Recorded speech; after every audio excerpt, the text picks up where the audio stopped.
Hey, it's Conrad Thompson. Thanks for checking out the podcast here on YouTube. Be sure to hit the subscribe button and the notifications bell. You'll get a notice anytime we upload some new content. And when I'm not asking Bruce, hey, how big was Batista's? Well, you know. One of the things I like to do is help people save money. And if you're watching this video right now and you're in a 30-year loan, man, you're overpaying your single biggest bill and you may not even realize it. I want you to do a little experiment for me. Take your calculator out, multiply your monthly house payment by 360 payments. That's how many payments there are in a 30-year loan. That big scary number, that's your total of payments. You're looking at that number? You know you can do better. Keep more of your own money right now and go to savewithconrad.com. Or maybe you've got credit card debt. Man, it's not a matter of if I can save you money with that. Your average interest rate on a credit card is more than 20%. And by the way, all the interest you pay on those credit cards, it's not tax deductible. Whereas the mortgage interest, well, that is tax deductible. So if you owe this debt, it's up to you how to pay it back. Doesn't it make sense to get the cheapest rate possible and the greatest tax deduction possible? Find out how much money you can save right now for free at savewithconrad.com. You don't need perfect credit. Even scores in the 500s can be approved, and it's no cost out of pocket. But maybe best of all, we're licensed in more than 40 states. We can help more families than ever before. But how much can we save you? Find out right now for free with a quick quote from savewithconrad.com. Hey, it's Conrad Thompson, and you're listening to Grilling JR with the voice of wrestling, Mr. Jim Ross. Jim, how are you, man? I'm good, Conrad. A little feisty this morning. It's early, really early, folks. You wouldn't believe how early it is for my fat ass. But nonetheless, we're going to have fun today, I can promise you. Talking about SuperBrawl I. Not one of my favorite events, but it should have been. We'll tell you why here as we progress here today. And a lot of good stuff going on, Conrad. Man, at the our little show in the after hours category is killing it.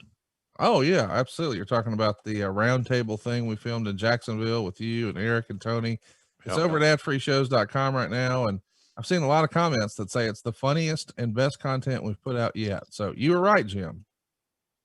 I enjoyed the hell out of it. You know, I just like I told you before. I said, well, if we do anything funny, a lot of social media people are going to attribute it to everybody drinking, and not the fact that some of us, you know, those guys, including yourself, have a little talent. But I thought, it's going to be it, right? I mean, you know, you can't be the talent that caused it to be entertaining. It's got to be the drinking, which is stupid, really stupid. But it makes a good story, and but I had more fun doing that project than I think anything that we've done. I just loved it. I had a blast. So, folks, if you haven't seen it, it's really worth your time, and I think you'll laugh your ass off as we did, and probably learn a few things. Sure. Everybody was very open and honest, and we didn't have any agendas, and nobody was trying to quote unquote get themselves over other than get this show over, make it entertaining for you guys. And I think we succeeded. Yes, we did. Go check it out if you haven't already. It's called After Hours. It's available at adfreeshows.com. I guess we should talk about too. You guys tried something new last night on AEW, a little blood and guts action. What'd you think of the experiment, Jim? I thought it was good. You know, I thought it was good. You know, you can always do something better, but I thought it was a nice creative outing. And you know, you get that many guys in the ring, it's always a crapshoot. No matter how good they are, no matter how talented they are, there's 10 agendas. And whether we want to admit that or not, there's 10 agendas when you have a 10-man tag. Everybody wants to get something in, and the matches should be laid out to where everybody gets a slice of the pie or an extra little dabbing of sauce on their ribs, so to speak. But I thought we've had some good creative. You know, Tony Khan's done a nice job of keeping these stories dotted together, and you know, we're having more production meetings with the group, which has really been helpful. So, you know, we're like any other young company. You know, we're still growing and learning and trying to get better, bottom line. So I thought our last several weeks of creative has been pretty damn good. And I'm glad the ratings are doing well. We appreciate support there. And I'm glad we're off there, that there's no more quote unquote Wednesday night wars, which is just that was just a cop out for the Monday Night Wars. It wasn't nearly that extreme in my view, but hey, if you want to believe that, and it helps you motivate you as a fan, adds more enjoyment to your game plan, then hell, have at it. Make that your agenda. But it was never that way. It wasn't that way for me on the Monday Night Wars. Right. You're only as good, Conrad, as your last rating. And when that show airs, and the next day you get your rating, you can either celebrate or bemoan it for a few hours because you got to turn right around and do another show.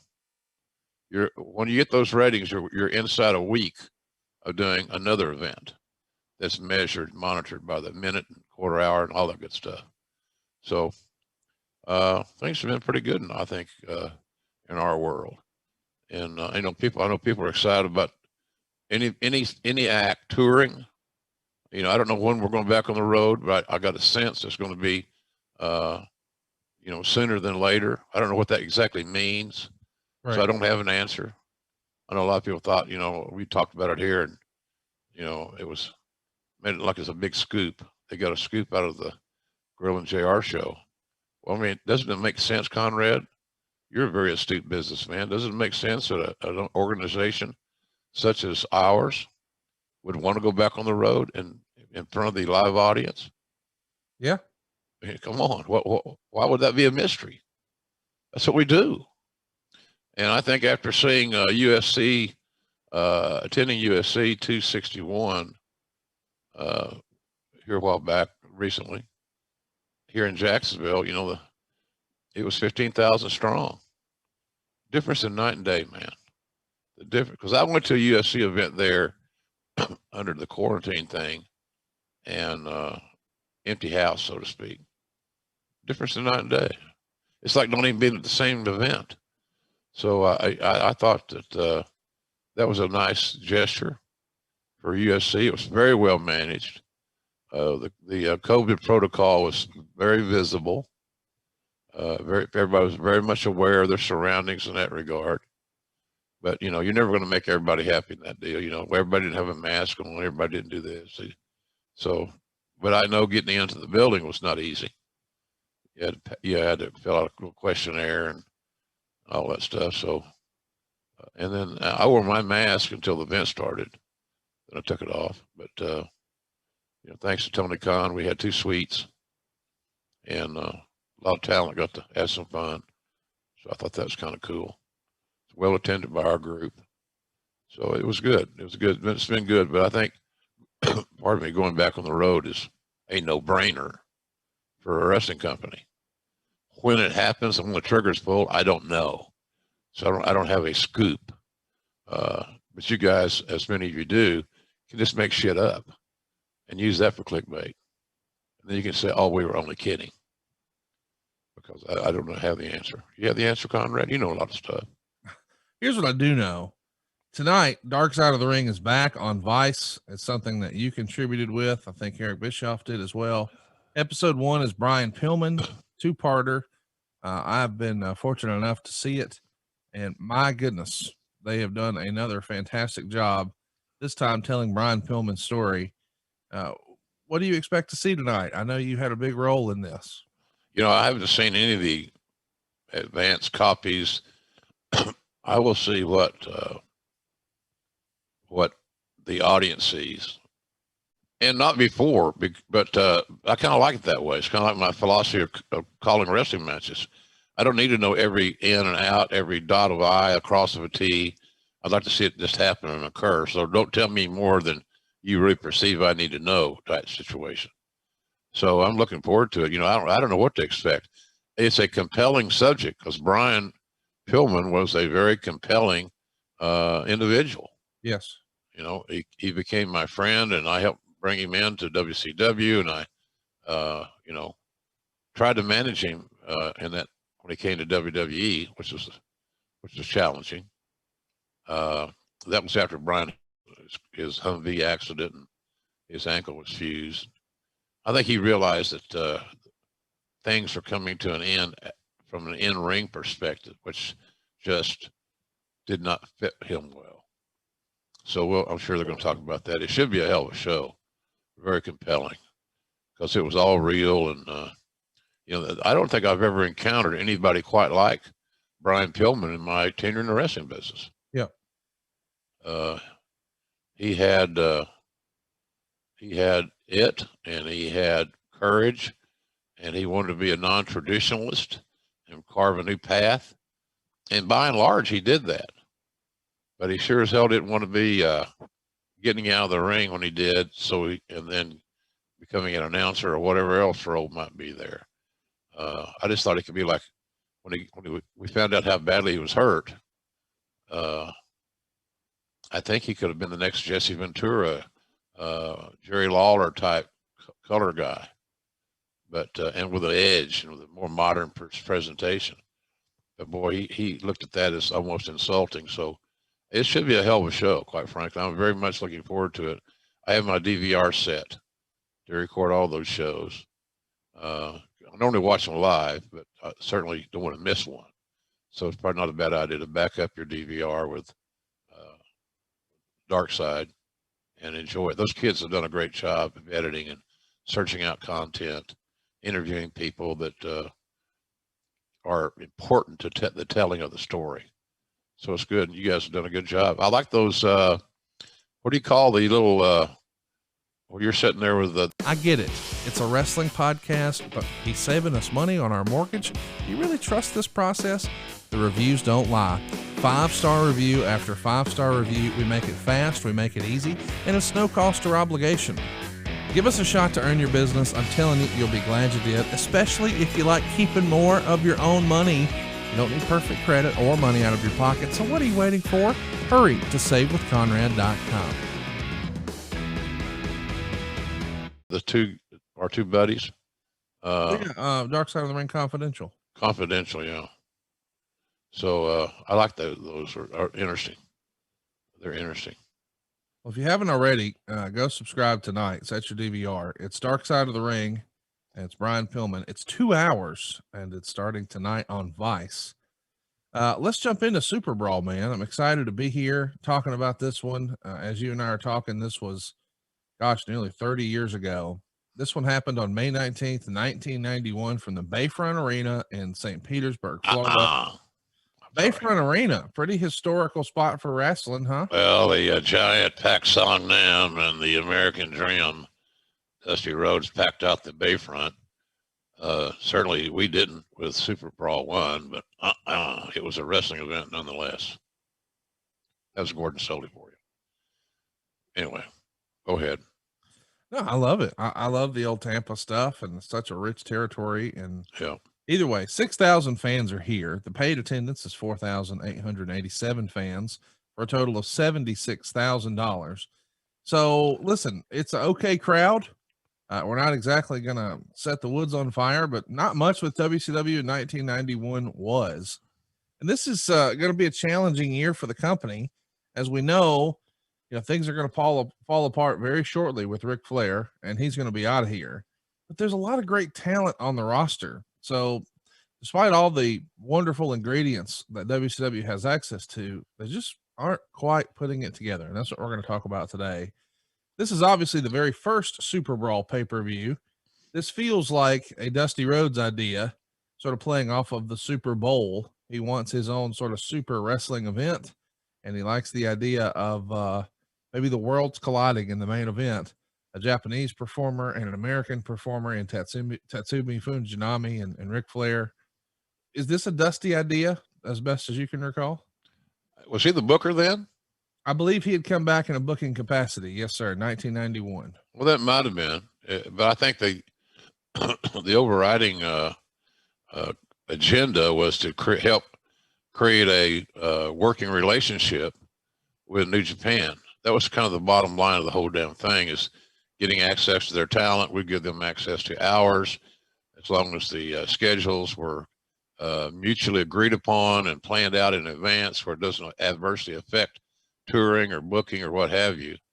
I think that was the main reason. And in order to do that, or maybe a route we could take, was to put the main title on a Japanese star. And look, there's no doubt that in that era, in 91, Tatsumi Fujinami was as good as there was. He's really, I mean, he's a top hand. So I'm a big believer that the matchup was cool. I just didn't feel it. I think the buildup was very poor, and it didn't give me that emotional investment that I really needed, because what we were seeing there was two of the best in the entire world wrestle. And you'd think, well, that should be good enough. But the presentation of this wonderful match, and this matchup, never existed. It was a poor story told, in my view. Let's jump into it. On March 21st, we saw WCW and New Japan do a super show where Fujinami defeated Ric Flair to win the world title. Fujinami was already the IWGP World Champion, so this made him the first man to hold both world titles at the same time. Pretty controversial finish, and maybe a little convoluted. How did you understand the finish? Did you ever personally consider Fujinami the WCW World Champion? It is a little confusing. Yeah, well, it just didn't get over. That's what you're saying. I think you're saying it didn't get over. It was one of those deals where everybody kept looking and looking and looking for the out. Well, we got to take care of Nate.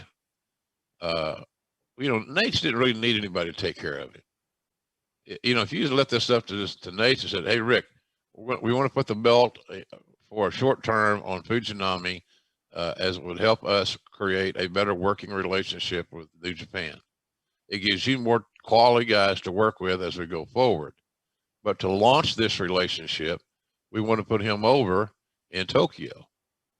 And we'd like for you to come up with how you want to do it." That's what I'd have done. I don't know if that was done or not. But that you just tell Nate what you wanted and let him craft his own match.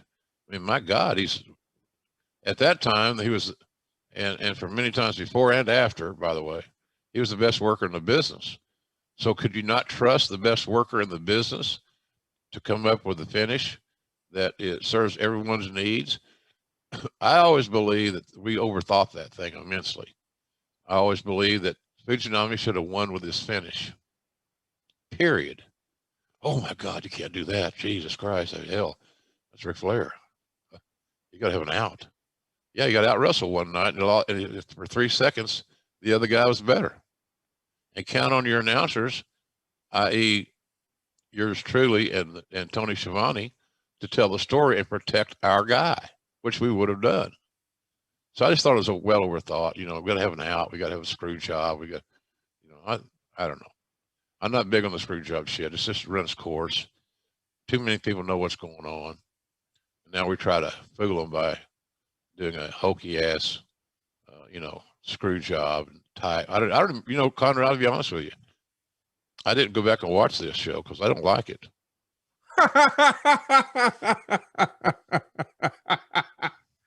Oh my gosh, I love you, Jim. Well, here's the thing that was. I'm gonna be honest, or I can bullshit people. They don't tune into us for you and me to lie to them, bullshit them.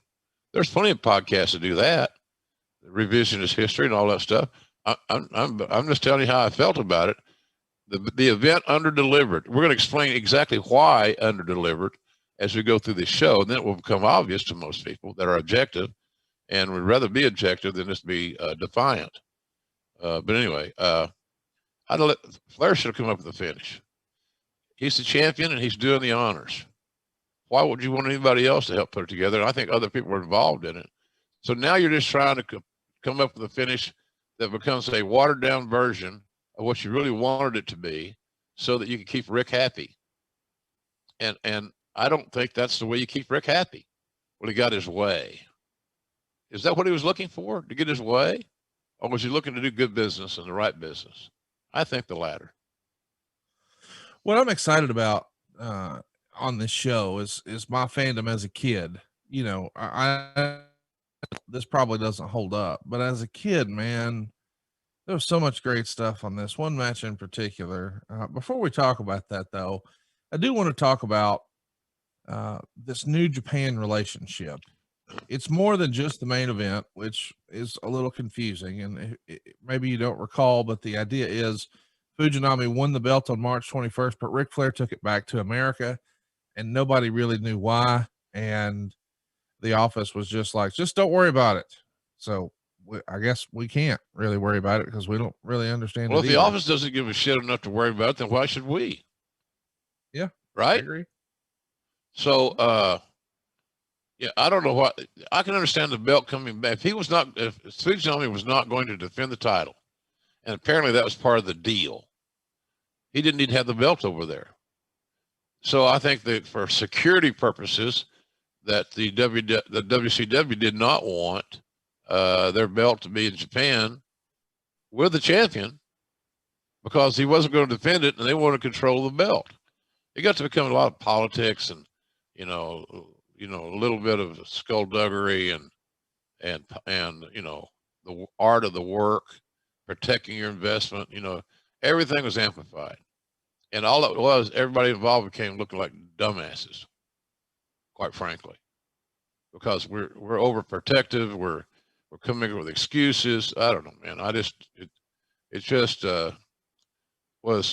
It was the foundation for this program was poorly conceived. And I think that the result of this match that we're talking about here today will testify to that. Let's talk about some other New Japan news and notes.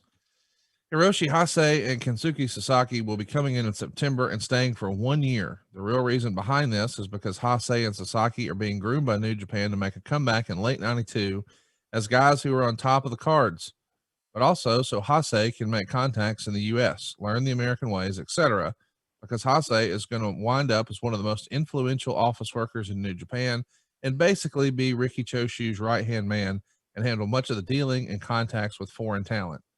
Of course, that doesn't happen. They don't wind up staying for a year. What was WCW hoping to accomplish with New Japan? And do you remember it being discussed that you're going to have a couple of guys make a 12-month run here? Well, I think it was part of that plan to embellish the relationship between the two companies. And they got two of their brightest young stars that they're going to utilize there. And Hase would be there to evaluate and to observe and to participate. He's the guy that became a senator or a congressman, whatever you want to call it in their language. Hase was a brilliant guy. Yeah. And he was an elected public official to a very high office, not a gimmick deal. And he was very well respected in Japanese politics eventually, but he was always a very bright guy. I thought he was, of all the guys in that era. I know when Shivani and I went to Tokyo to do some little voiceover work for that super show we're talking about there, I thought Hase was the best guy on the card. So if you haven't seen Hiroshi Hase work, and you're a fan of the business, but that was in a generation before your time, so to speak, go out of your way and check it out. He's an amazing talent. So they had high hopes for him. In other words, Conrad, they were doing long-term planning. Gasp. How could that be in pro wrestling, do long-term planning? It's because they didn't adhere to as stringently to all the political demands of their talent. They're a different culture. So, but Hase was a brilliant guy, and the idea of him coming over and observing, seeing how the operation works, and all those things made a lot of sense to me. But the creative plans in Japan, I guess, changed where they were needed to come back home and go back to work. So that's all. I can't remember any other reason. Maybe money. It's either cash or creative. So right. One of the two things that occurred that stimulated the return to Japan for Hase and Sasaki. Let's jump into some other news and notes, and this is a big story. Meltzer is going to report at the end of April that Sid Vicious is leaving WCW after SuperBrawl to go to the WWF. He would write, Vicious signed a contract with WCW through September. The reason he was given such a big push on TV was because the company felt by his own signing of the contract, they had him through September. But if the company planned on using him for any program past September, they deserve no sympathy because it had brought the cart before the horse, so to speak. Yep. In this situation, the company had every right to program Vicious for a big summer program. As most of you know, when Vicious punctured his lung in November of '89 and was out of action until the following July, he received his $3,000 per week salary that had been agreed upon under his contract. The company wasn't this great benevolent organization for paying him while he was hurt. That was simply a provision of the contract. Presumably, he was injured on the job, and that being the case, he deserved the money. I'm not saying Vicious owes any loyalty to WCW because of an argument could be made that gave him a national break. Vicious only owed them one thing, what he had agreed to, and that was to stay until September. At the same time, anyone who follows professional sports would have to be blind to recognize that what Vicious did is no different from what other leading stars in other sports have been doing for years. Maybe the precedent for renegotiating took longer to happen in wrestling, but it's already where everyone else was, and it's bound to trickle down to wrestling. So the idea is he's not happy, been happy for a while. He's flirting with the opportunity to leave. He thinks, well, not he thinks, he's had issues with guys who say that, you know, they're pushing this guy too long. I should be a top guy. Flair's so old, blah, blah, blah. He was pretty vocal about being unhappy. What do you remember about Sid in this era? That he can be hard to deal with. You know, he had that amazing look that Vince embraced. Pardon me. And I think that I'm sure in those in somewhere along the way in those conversations that he was given the idea that he would be the WWE champion.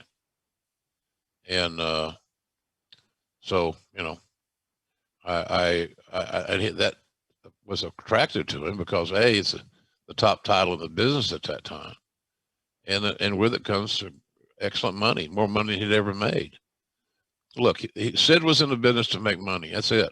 Yeah, he wasn't. He's living his lifelong. I don't think he was living his lifelong dream, and you know, he wasn't one of those guys that came from the territories and was happy to make $200 a week if they had a belt to carry around.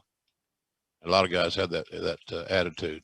They're the champ. They got the belt. They get pictures made, and they're making $200 a week or something. But Sid was all about the money, and again, we've talked about this when talking about WCW, the communication between the decision makers and that list of folks changed seemingly constantly was never great. So, and you know, communication is the key. Wrestlers need more communication and constant positive feedback than any athlete I've ever been around. Because you mix athletics and showbiz, you got a very challenging scenario. So I think Sid was looking at it as my big break will come when I go to WWE or WWF, and I will eventually, sooner than later, become their champion. So he had visions of Hogan dancing in his head, the guy, the big, you know, and look, Sid started getting over as a babyface in WWE at one point in time. So, but we looked at him in Atlanta as the killer heel, but it just didn't work out. So, but I think a lot of that was just poor communication, Conrad, and the fact that that's what he wanted to do. So as the story continues to evolve in the Observer, we went from he's finishing up at the pay-per-view to the latest on Sid Vicious is he's been pulled by WCW from all previously announced house show dates, except for the May 19th pay-per-view show. There's a lot of internal bitterness over this because he's being paid his $5,000 per week for sitting home for 1 month.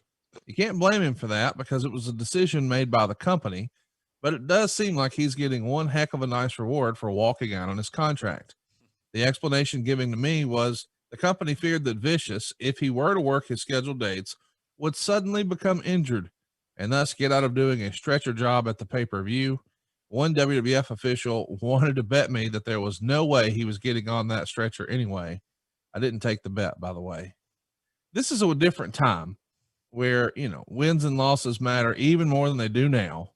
And certainly in the mind of the performers. Well, I can't lose because what if the Japanese magazines are blah, blah, blah. But here it does feel like people viewed the dreaded stretcher job as the ultimate humiliation. They're trying to devalue. They're trying to fuck me on the way out, Jim. Yeah, that's what it was. God. Well, first of all, you got a delicate talent it's oversensitive because he's protective of his gimmick, so to speak. Did we really have to book him in a stretcher match? Why was that necessary? Did it sell any more pay-per-views? Was there going to be heavy blood and guts and all that stuff? No pun intended. Blood and guts. You got that? I worked that in. Yeah, I did. I like that. Okay, thank you so much. You're so nice to me since the baby got here.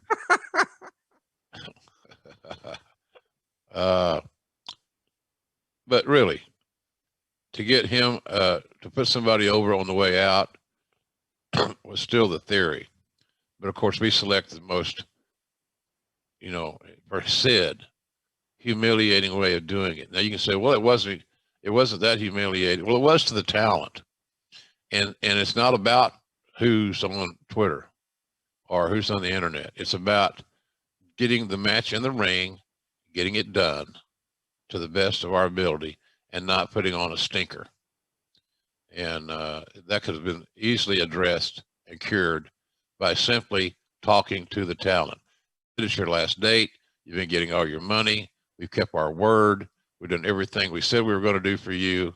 We're going to facilitate you leaving earlier than not. And here's what we need. We need you to put so-and-so over. But I don't think that conversation ever took place. It's just business as usual. It wasn't business as usual.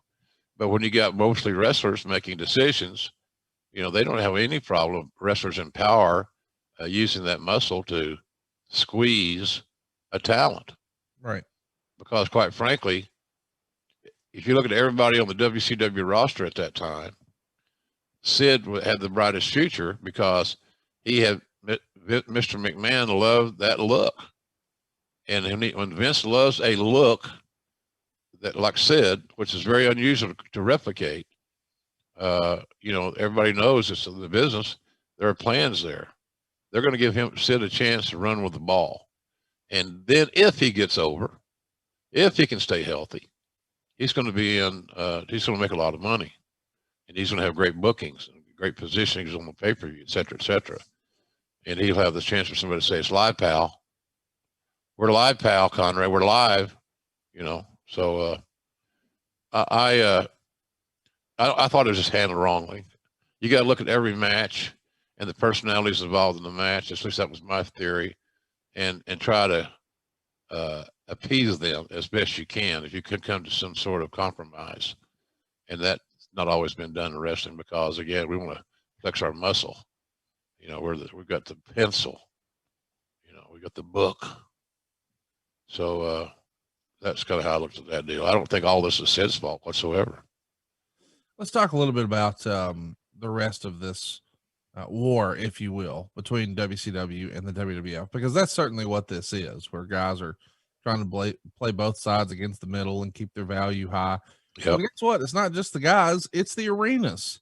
Meltzer would say the arena in St. Louis is booked for June 14th, but the arena turned WCW down and trying to get a bash date booked. Arena gave him a date despite Vince McMahon threatening to pull out of the building and out of town if they were to rent to WCW. Arena management is not trying to lose Titan, which is why they turned down the bash date. So we're looking for a spot to hold the Great American Bash, where we know famously Ric Flair will not be there. And it's going to be one of the worst pay-per-views of all time, Great American Bash 91. But what I want to talk about is not the Bash in particular, but Vince McMahon doing power plays with arenas. Several years prior to this, even in the Crockett era, he was doing this with pay-per-view providers. Now he's taking it to the individual towns.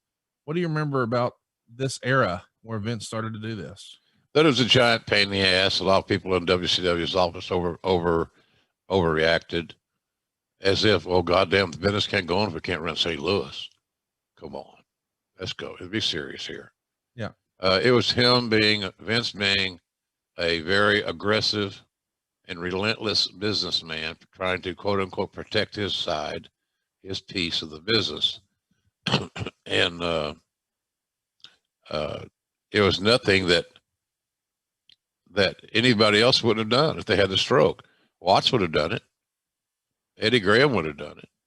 Vern would have done it. All the power brokers would have done the same thing. if they had the stroke. And McMahon had the stroke to make things slow down in the sludge for WCW. So instead of, it's as if, I said to somebody, I remember having a talk. I said, I love St. Louis. Sure. I love the barbecue. I love the feel of the town. It's just Sam Muchnick did a great job of promoting wrestling there forever. The audience had multiple generation of fans. They knew good wrestling when they saw it. But did we have to have St. Louis? No, we didn't, because you got to believe that at some point in time, all that's going to come back around. When a management company that's managing these arenas see that they're losing paydays, at some point in time, that's going to trump the politics. Yeah. But you got to be patient and let that happen. Well, of course, the predicted gloom and doom, in the WCW office was overwhelming. So it was just a knee-jerk thing. And I think Herd being from St. Louis also added a little bit to that fuel to that fire. So, I think there's a personal issue there too, to some degree. But I think we overreacted to all that stuff. There are plenty of markets to run. And if you can just show success, look, the greatest way to get back into a building is to show the building what you've been doing business-wise. And guess what? We didn't have that track record to use as a sales tool. Let's talk about another story that Meltzer writes about here in great detail. I guess it's more of the same.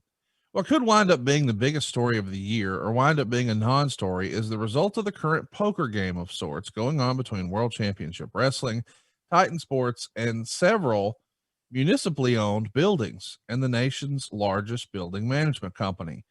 The story could end in a number of ways, but ultimately its final result will either solidify WCW as a minor league promotion with no hopes of being competition to the WWF, or as a loss to the WWF that in its attempts to keep WCW out of buildings will ultimately be broken. When WCW was purchased by Turner Broadcasting 2.5 years ago, it was seemingly inevitable that this battle was in the cards. But this battle can only be fought once. The timing is all important, and while it is a battle that WCW needed to eventually fight, one questions if this is the opportune time to start. This is both a market-by-market battle, but also in many ways a national battle, because the management of the various arenas will be looking at the initial results, and the initial results will probably cause the herd mentality, no relation to Jim, prevalent in the industry, I said it like Howard Stern's boy does, prevalent in the industry, to bend to whichever side successfully exerted the most pressure in the previous battles. Exclusive access to the buildings has been a part of pro wrestling since long before the current promotional war, dating all the way back to the early 60s. The rivals of Vince McMahon Sr. had unsuccessfully attempted to book shows in Madison Square Garden. That's something I didn't know, Jim. I really thought, as a young dumbass in the wrestling business, that this sort of building war was being waged here for the first time. That Vince McMahon Jr. had perhaps started it. I had no idea that people tried to book the Garden out from under Vince Sr. Yeah, that is. Well, here's the thing. So you just played a card there. We're playing poker. You give me a tell to book the Garden out from under Vince McMahon. I think they were just trying to get a date in the Garden to try to book it from under Vince McMahon. They weren't going to run it. These new people they're just trying to get in the Garden because the Garden was a stamp of approval to a lot of other building people. Sure. So in other words, if one could go into the Garden and secure a date and have an event and it come off well, then it gives that promotion more grease, more juice to rent other buildings that were problematic. Like I said, the money's going to be the bottom line of it all anyway. So, but you got to get some success, some track record. But no, the building thing, has been that way. When people used to come into Dallas or something and try to come into Dallas, Fritz would call all his buddies, Fritz Von Erich, the owner, Booker, Starr, and call his promoter buddies like Cowboy, and would make sure that Cowboy was on board of helping Fritz defend his fort. And we did that. Bill did that with a lot of people. Bill did it himself when they were when one of those battles of Atlanta. I remember he and I flying to Atlanta in Cowboys plane, and they brought Bill into the Omni to with an angle, in an angle. I think Ole Anderson was involved somehow. Cause I think Ole might have been booking at that time. I'm not sure, but Cowboy had by and large stopped becoming a wrestler. But he was still a big enough attraction in Atlanta because we added to a 6-man tag or something, and deliver. Because all he, as he would say, that most people are only going to run into my fist, so I'll be all right. But no, the building thing has always been an issue, and that's why so many promoters ran their buildings weekly, because it maybe not have been the best thing for business, Conrad, as far as the gate was concerned, because you got to do something different every week. You got to book returns, you got to book long-term programs, and that wouldn't fly today because the audience is much more intelligent. And by that, I would say they know what's best for wrestling because they are on the internet and they're smart. I'm being facetious as shit right now. But nonetheless, that building thing's been ongoing, and it's always become an issue. Everybody, look, Eric can tell you stories. All your guys that are on your network can tell you stories of the same thing. It was pride. It was being paranoid of losing your foothold. So that's why they ran shows every week, in a lot of territories, simply because then the opportunity for another office to come in was very challenging, because you had a deal in there with your building. There were no other wrestling events 7 days before yours or 7 days after. Well, hell, if Conrad, me and you are running weekly, we pretty well protected our ass. Yeah. They can't run a week before, they can't run a week after, because we're always going to be here we're going to be here every week. So the only time that became a little bit of an issue was when the local promoters started running less than weekly, every other week, every 3 weeks, whatever it may be. So I think, for example, if you had a deal in the Garden where you had a 30-day immunity, 30-day protection, and you ran every 3 weeks, it's physically impossible to get a date. If that makes any sense, right? I mean, yeah. So it was a lot of fun and games played in that era about how you protected your building rights. You didn't want the fans to come, so God forbid you let the fans have another enjoyable experience to protect their own turf.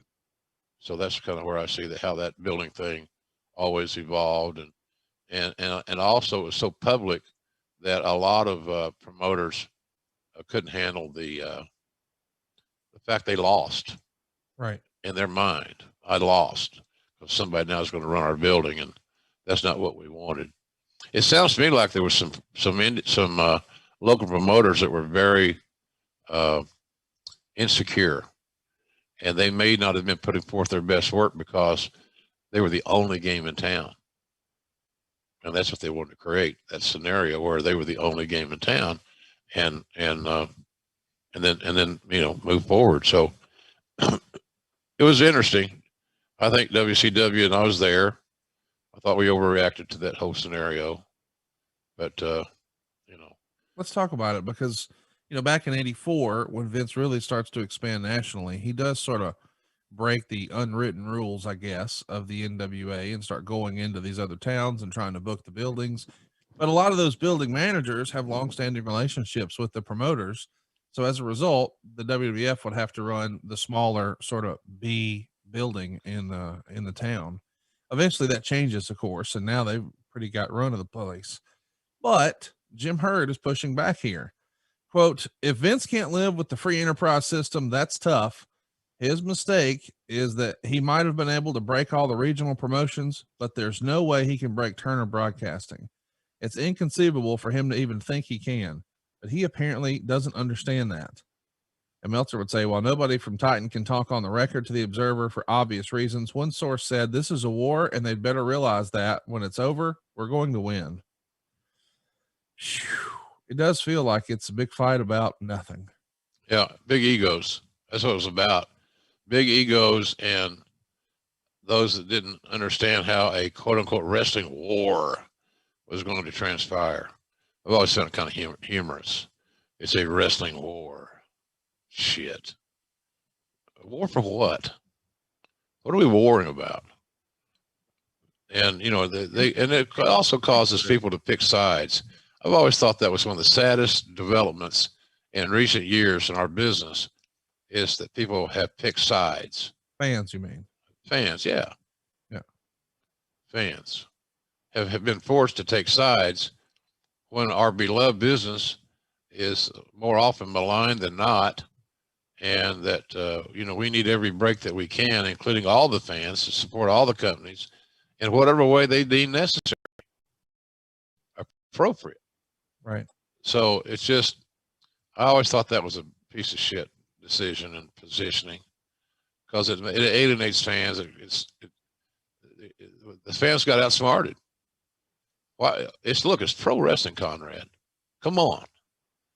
How hard can it be if you're a pro wrestling fan? Are you really or not? Type thing. And I just felt really uncomfortable with that situation because it creates a scenario where it divides our own audience.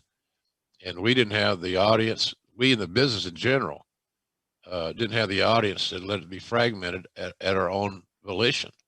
Just made no sense to me. It still doesn't. Well, let's talk about something else that probably didn't make any sense to you. Meltzer would write, okay, here goes.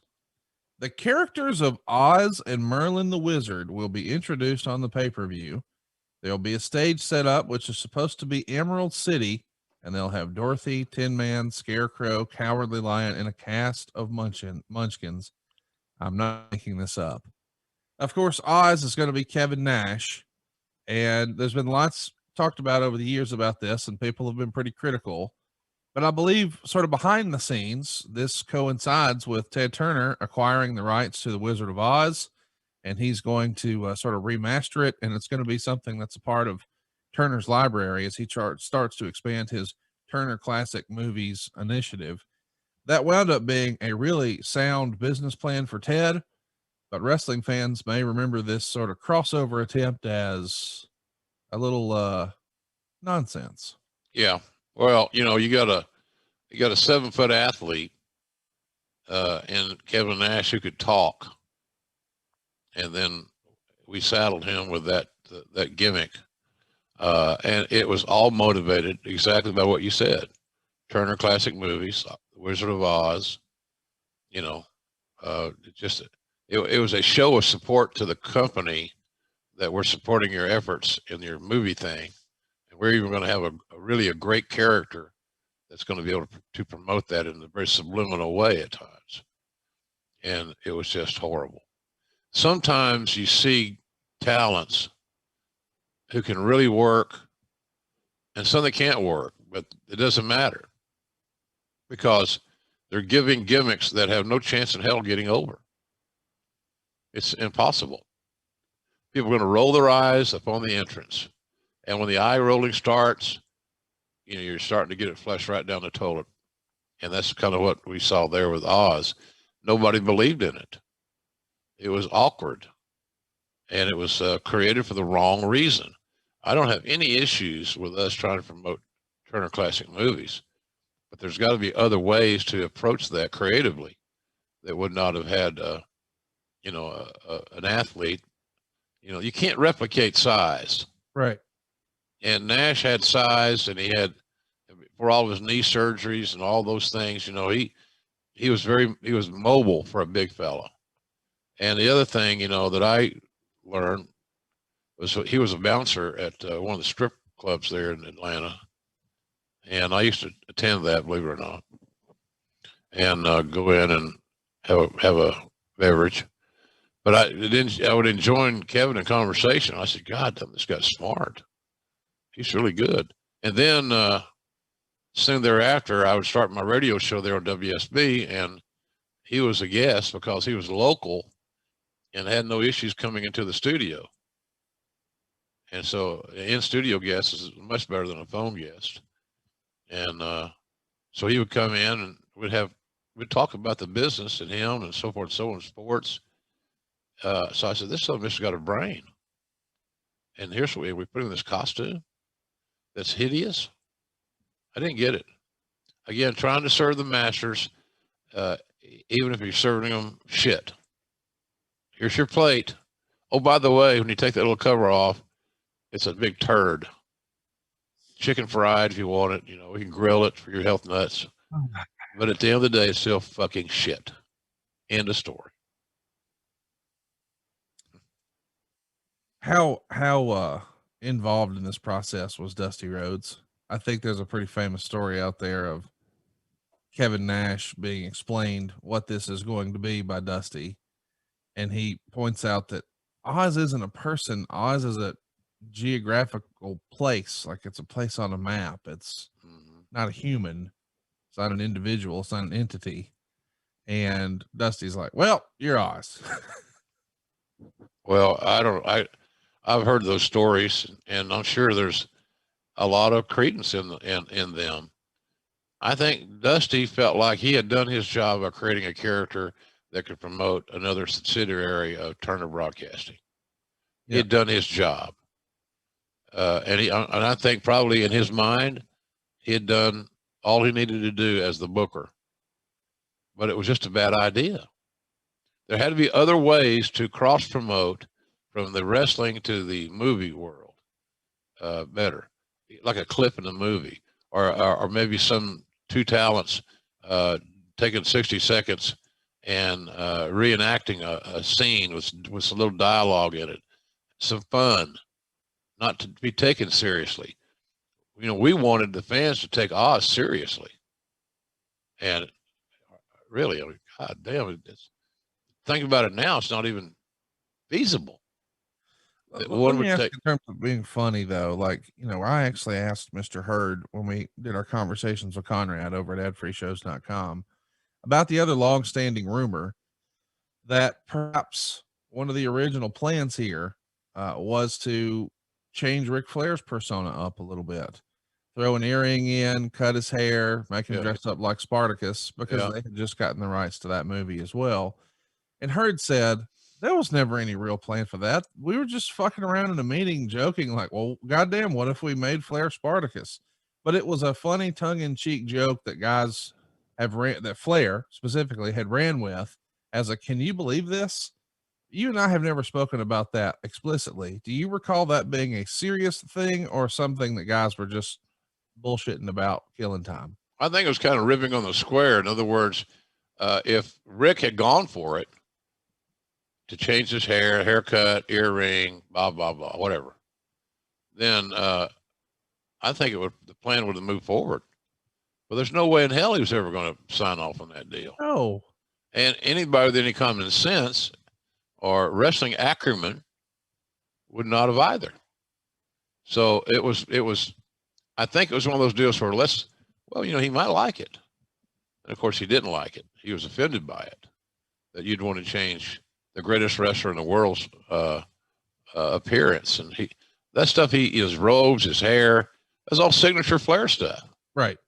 He'd worked his ass off for years and years and years to establish his brand. And his brand was what we saw. So apparently you don't like my brand because you want to change it. You know, I don't want to drink New Coke. Right. I want to drink Coke Classic or Coke Zero, which is my favorite drink in that world. Conrad, you know that bourbon you brought me? I do. You're into it now, Crown XR? Yeah. I need an intervention, I think. Oh, really? It's your new favorite? Yeah. Yeah, and it's good with anything. Because I've tried it. It's good in a cup by itself. Sure. When I watched the John Wayne movie, I just drank it with no ice because they didn't have ice back in the Duke's days. So I drank a little, about 3 fingers. Three fingers. That's old school right there. Yeah, and then the other night I had some with a little Coke Zero, splash thereof. It's really good. I don't know how we got on that topic, but it's but again, it'd be like changing Crown Royal's label. You're no longer going to be in purple and gold. Just going to be something else. Why? Well, we don't have a great reason. Right. Just thought we'd do something different. Let's talk about something else they're doing different here. They're talking about instituting a junior heavyweight division. And Meltzer would say, although junior heavyweight may not be the semantic term for it, the news coming just a few shy weeks of the top WCW officials were in Japan and saw Jushin Liger is probably not coincidental. If WCW does institute its own title, which would more than likely not be announced on the June 12th Clash of the Champions from Knoxville, one would think its candidate to build the division around would be Brian Pillman. The immediate reaction to this is two totally polarized views. View number one, held by an awful lot of people in the business, particularly, is that tagging Pillman with the junior heavyweight tag and putting a junior title on him will almost be a death knell to his career.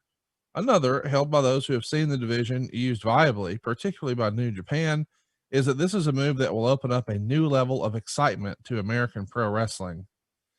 Jim, we know this is eventually going to become the cruiserweight division, but they do a stop and start exactly as he suspects here with Pillman and Liger. And Pillman does get a run here with this smaller championship. Did you think that tag, calling him a cruiserweight or a light heavyweight or a junior heavyweight, whatever, was perhaps the kiss of death in wrestling?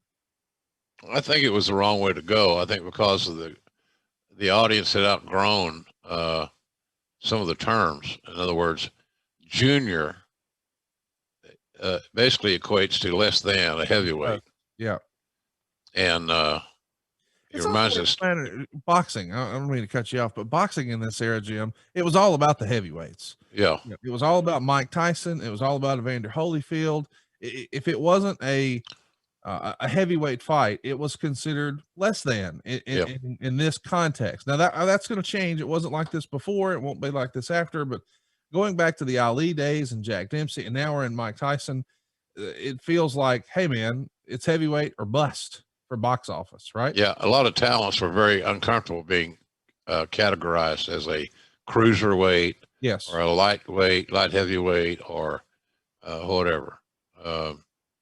And you know, it reminds me of a story that I remember. Sean Waltman, good old X-Pac, who's also in the podcast business. I'm always pulling with that kid. I have since day one. Some days he didn't give me a lot of reasons to pull for him, but I like the hell out of him. So he told me one time he got a payoff for something that I made. And he says, you know, this cruiserweight shit's killing me. He said, what are you doing, paying me by the pound? I said, no, Sean, I'm paying you by the fucking pound. So, but the guys are just very conscious of it. They thought it affected their pay, and in some ways it may have. So I think we just outgrew the damn thing. I don't know that, you know, at least in AEW, we have two major titles for the men, and they have nothing to do with weight class. You know, the TNT title and of course the AEW title has nothing to do with how much the guys weigh when they, as Mean Gene would say, tip the Toledos.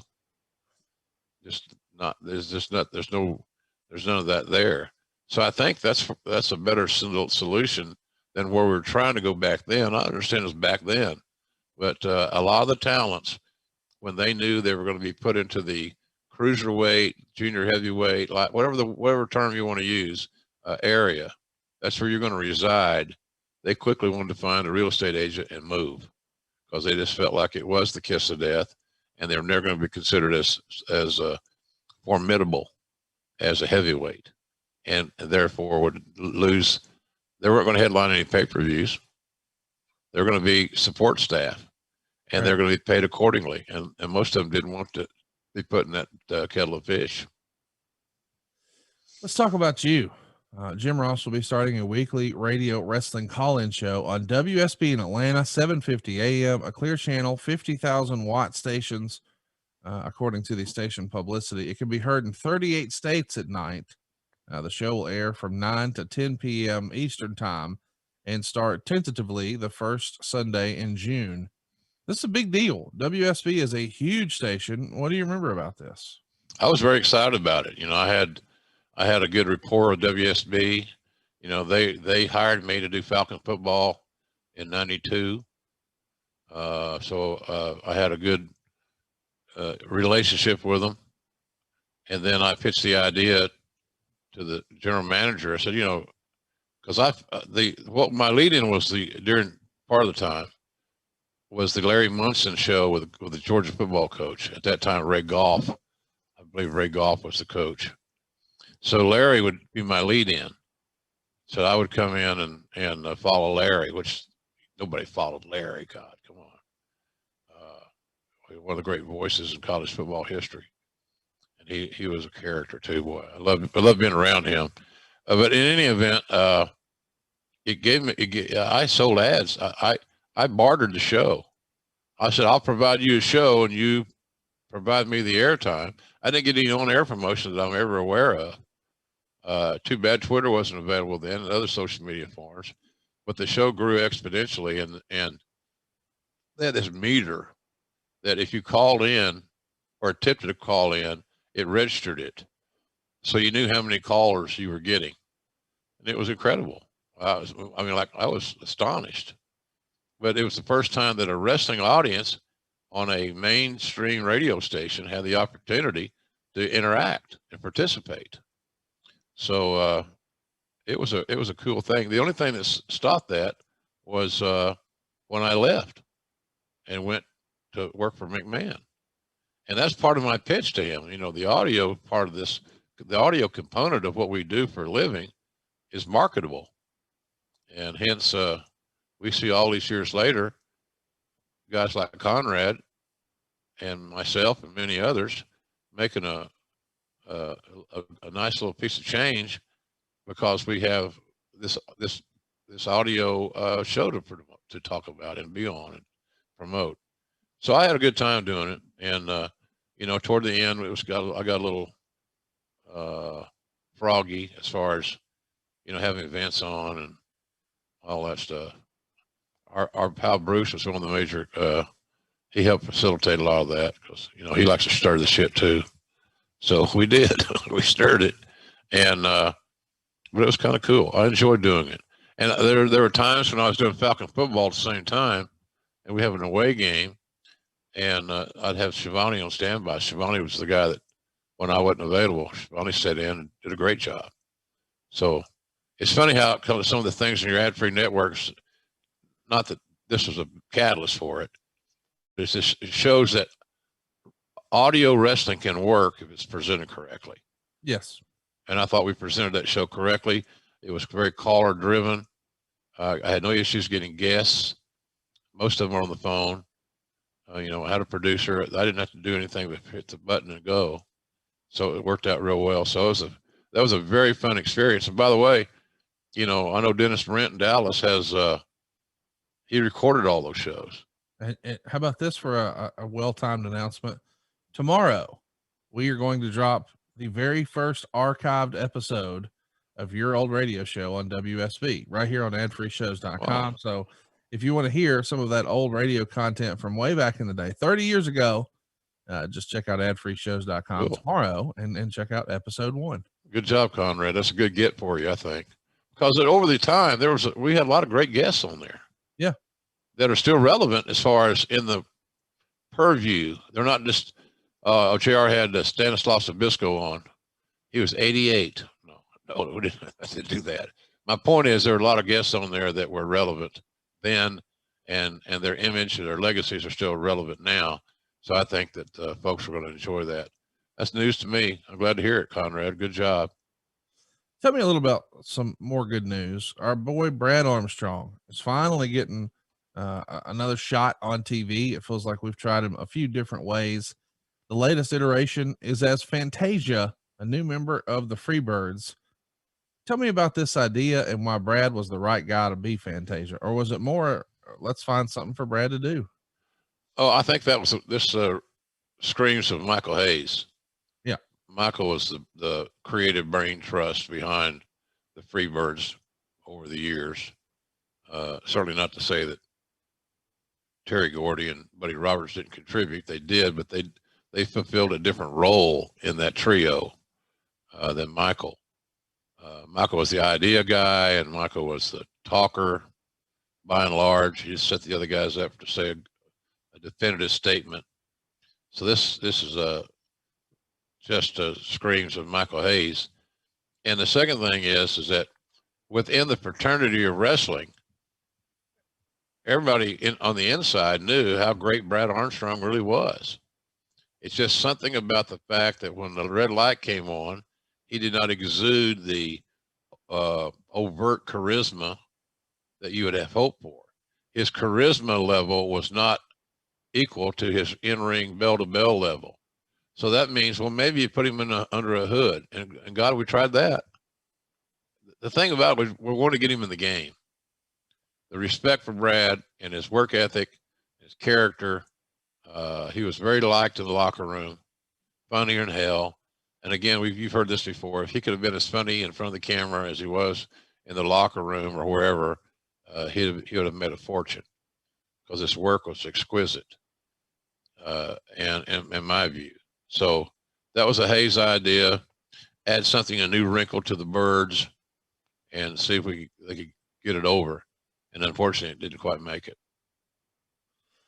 Let's talk about something else that is making the news here.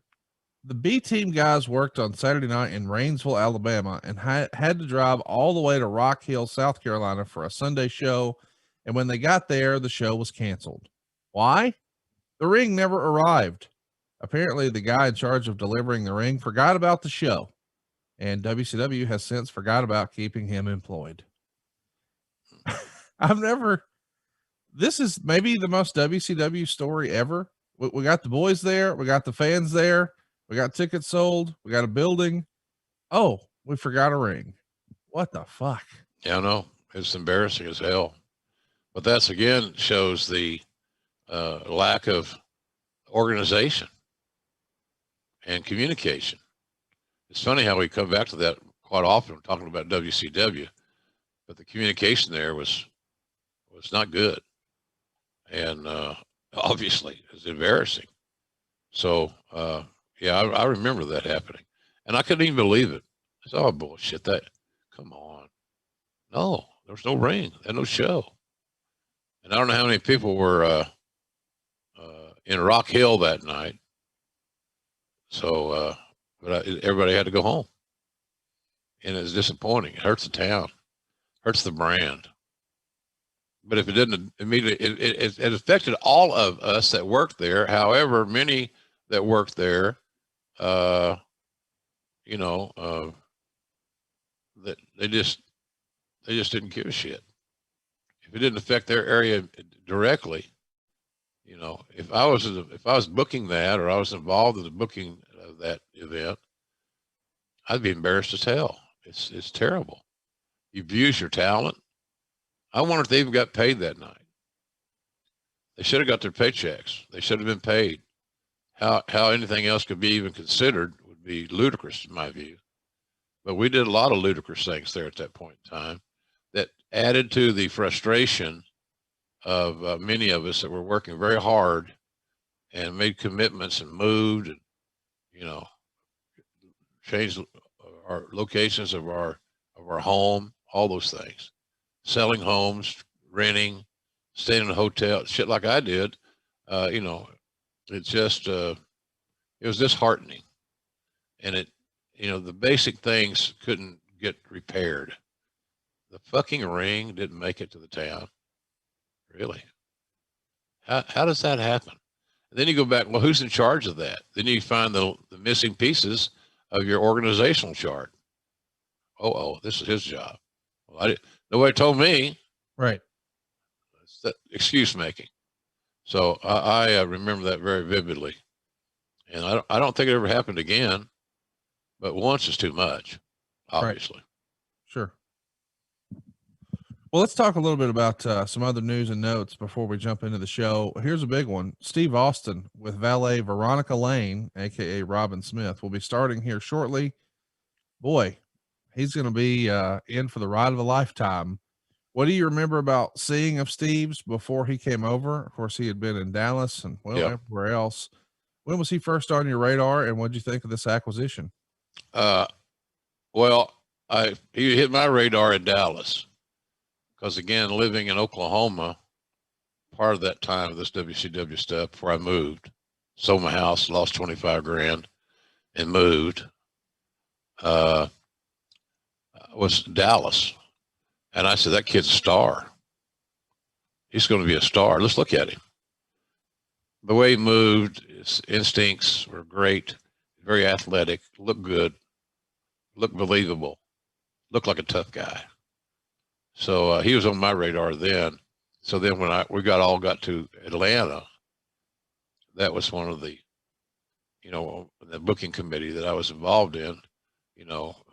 Steve was one of the guys that, we really pushed on. I pushed on him and Mick Foley, Brian Pillman,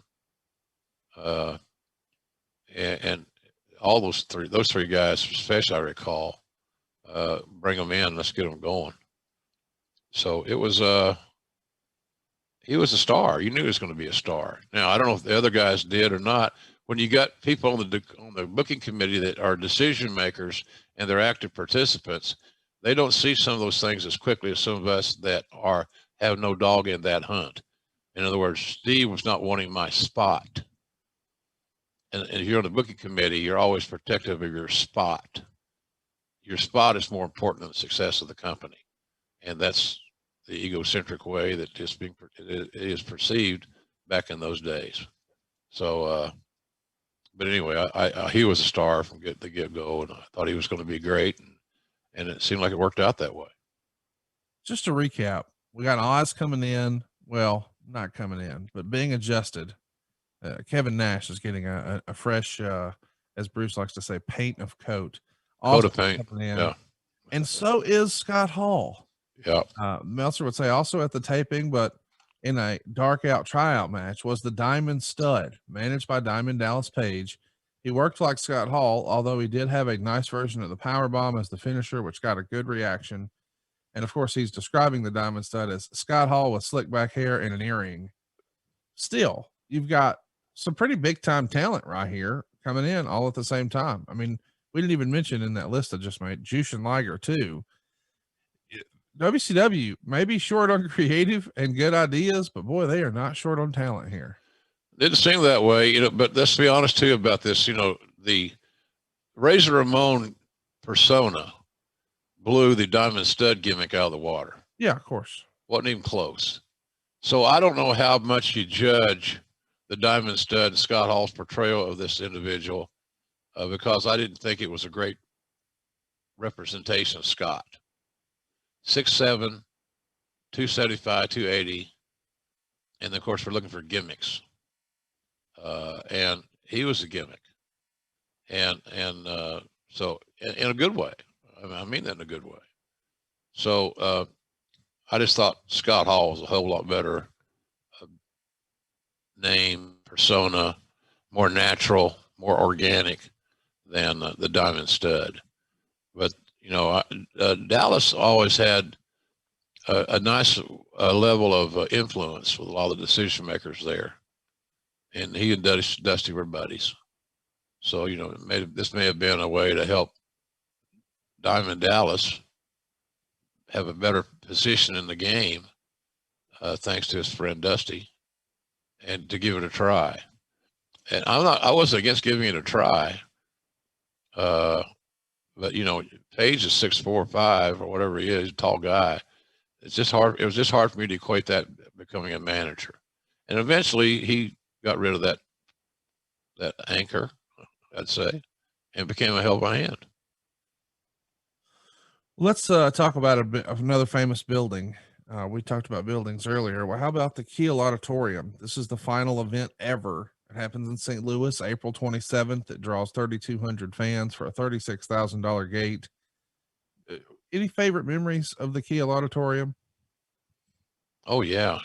As a fan, that was one of the focal points of most of those monthly wrestling magazines. The big shows and the Kiel got plenty of love from the wrestling people because of the publishing people, because of their respect for Sam Muchnick. Mr. Sam was a very honorable man, and I remember his payoffs were down to the penny. So if you made, you might make $3,487.26. That's what you got. He had a percentage that he used for different people, different positions on the card.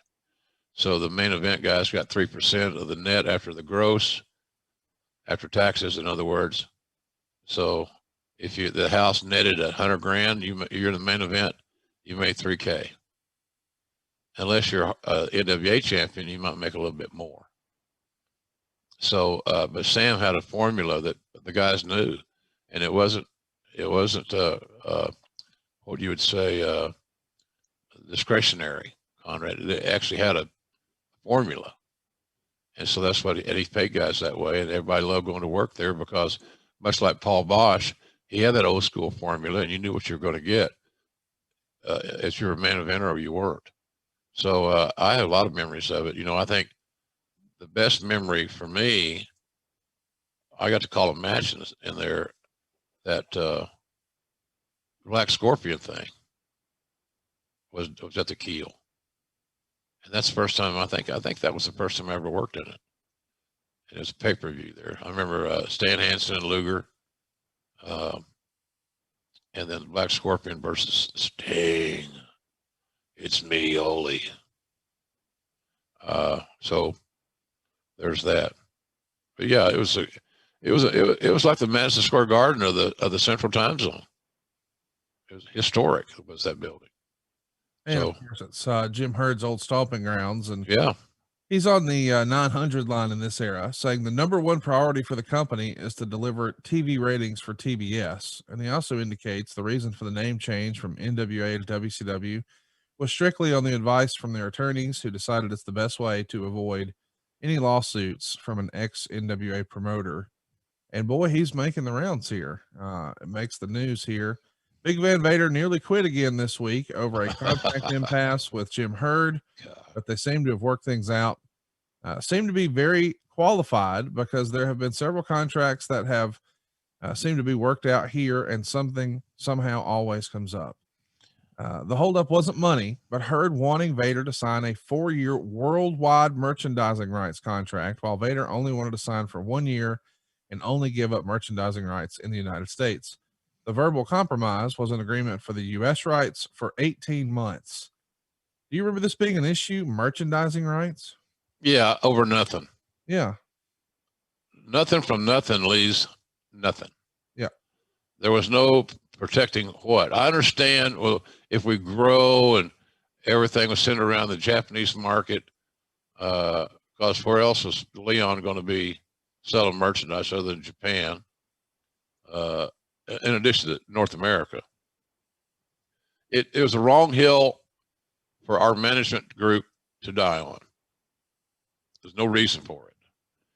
And, it's funny, I bring Leon into WWF, and I don't know, I had some issues with Leon, but nothing that was not, we weren't able to settle, Conrad, because I could communicate with Leon. And I did communicate with Leon. Leon wanted leadership. Leon wanted a ball coach to talk him up, fire him up. Here's what we need. And he responded more often than not positively. If I could just got the big son of a gun to wash his gear on a regular basis, that was the biggest, one of the bigger issues. And he was beat up at that time too, and needed a lot of surgeries and things. I was hopeful because I liked him, and I thought he would be a monster heel for maybe 1 year. And if I didn't book him every single day, he could last a little bit longer. Shelf life would extend. But I just think it was one of those issues, Conrad, overthought. I'm not blaming Mr. Herd for that, because he was new. He was trying to figure all this shit out. He was looking ahead for the big picture, for the growth of the big picture. But, Leon wasn't about to give up his marketing rights internationally. There was no guarantee. You want me to freeze my rights, freeze my ability to market myself with these T-shirts or whatever, but you're not giving me a guarantee on it. I'm not having protection. So that's how that worked out. And Leon had a guy at that time, a lawyer guy, a friend of his in Denver, I think, Colorado alum, I believe. And of course, Leon was a Colorado alum. So it's one of those hills you picked the wrong hill to die on. Get him signed, make him happy, build a relationship for God's sakes, and then see where it grows. Instead of coming in with these demands that are going to be heavy-handed, perceived as heavy-handed on the front side. It was just simply a matter of how you negotiated talents, negotiated with talents, how you communicated with talents. And that's always been an issue sometimes in our business, communicating with talent. Let's talk about the show. We're finally here. Super Brawl. The dark match is Mighty Thor pinning El Cubano. But now it's time for the first match. And this is what I enjoyed. You mean that's all we're going to talk about, Thor and El Cubano? There's nothing to say? I would love to hear your insights on well, this could be a whole show, Conrad. There's a lot to unpack here. Yeah, let's save that one for another day. The Freebirds win the vacant U.S. Tag Team titles, beating the Young Pistols in 10 minutes and 21 seconds. Meltzer would say the crowd started out hot for the match and the show because the local crowd saw the show as more important than your basic house show. Earlier in the show, Brad Armstrong came to ringside to counter the outside interference of Big Daddy Dink, and the ref threw both of them out of the ringside area. It was a pretty hot match with teams working out new hot spots earlier and then setting up the normal pistol spots, which the Birds would move away from. This is a good match. Meltzer liked it. He gave it 3.5 stars. But of course there is a ref bump, which brings out Fantasia, and he gives both pistols a DDT off the middle rope, and Hase pins Smothers, and Meltzer would call it a great opener live. 3.5 stars. You know, we love Armstrong. We love Tracy. I love the Freebirds. This was fun watching this one back. A good opener. They understood their role. They didn't seem offended by the fact they were opening the show. And anybody that's on a pay-per-view or now any weekly major broadcast, the opening salvo, the opening match is extremely important. It always has been. And it's just a matter of getting the talent to understand that they're not being insulted like Eddie Guerrero was one time, was mad at me for him being on first. I didn't determine the order of events, but I did explain to him how important it was. And I wanted to see the defiant side of Eddie. And that's what we talked about. I said, we'll go do something about it. If you want to go on last, go steal the show. Walk back to the fucking gorilla position and look at Vince and anybody else standing around. I'll follow this motherfuckers. That's what I want to hear. Yeah. And of course he did. That was Eddie, man. Oh yeah. It's just a matter of what's it going to take to motivate the talent to get the best thing out of them. Right. That they're going to feel proud about. Because when that was over, the guys in the locker room were effusive about the opening match and how high the bar was set. So I think that Michael and his crew there, they all realized that getting the show started off right. And the other thing from the old school way, Conrad, is that they have the fresh audience. The audience has been anticipating the show starting since they left home earlier that day and found a parking spot. Yep. They're ready to go. So you got that audience that's all primed and ready to kick off. So I thought they had a good match. It's just funny. You go back and see some guys, the late Tracy Smothers never got the credit that he deserves a lot. Agree. But he was a hell of a hand and sweetheart of a guy and tougher than a $2 steak. Let me tell you, nobody in the locker room ever fucked with Tracy Smothers. And that's not a big thing. Well, it's like everybody Ming. I don't know if he was on Ming's level. I don't know if anybody was exactly on Ming's level. Maybe one or two guys, maybe. But Tracy was just, you didn't trifle with it. He had a little martial arts in him, and he had some redneck toughness. And so, but those guys all put their egos aside, had a match that was good for the opening of the show, and it certainly deserves 3.5 stars. Let's jump into the next match here. Danny Spivey is going to pin Ricky Morton in 3 minutes and 11 seconds with a power bomb. Meltzer would call it a basic big man, little man match with Spivey dominating and Morton doing his fearless comebacks, but Spivey coming back with power moves to stop him. It was all fast-paced action while it was going on, but too short. I don't know if Spivey really needed to just stand on Morton for the pin. Morton is turning, so it's like he's a new character, but he's not a jobber, and I can't see the purpose in humiliating him here when he's already doing the clean job. But the crowd was pro Spivey here, star and a quarter. I love this big man, little man dynamic. Perhaps nobody can do it better than Ricky Morton. And I like the push of Danny Spivey, but I don't know. What do you think of this criticism that maybe he shouldn't have stood on him? Yeah, it probably was the right thing to do in hindsight. I'm a big Dan Spivey fan.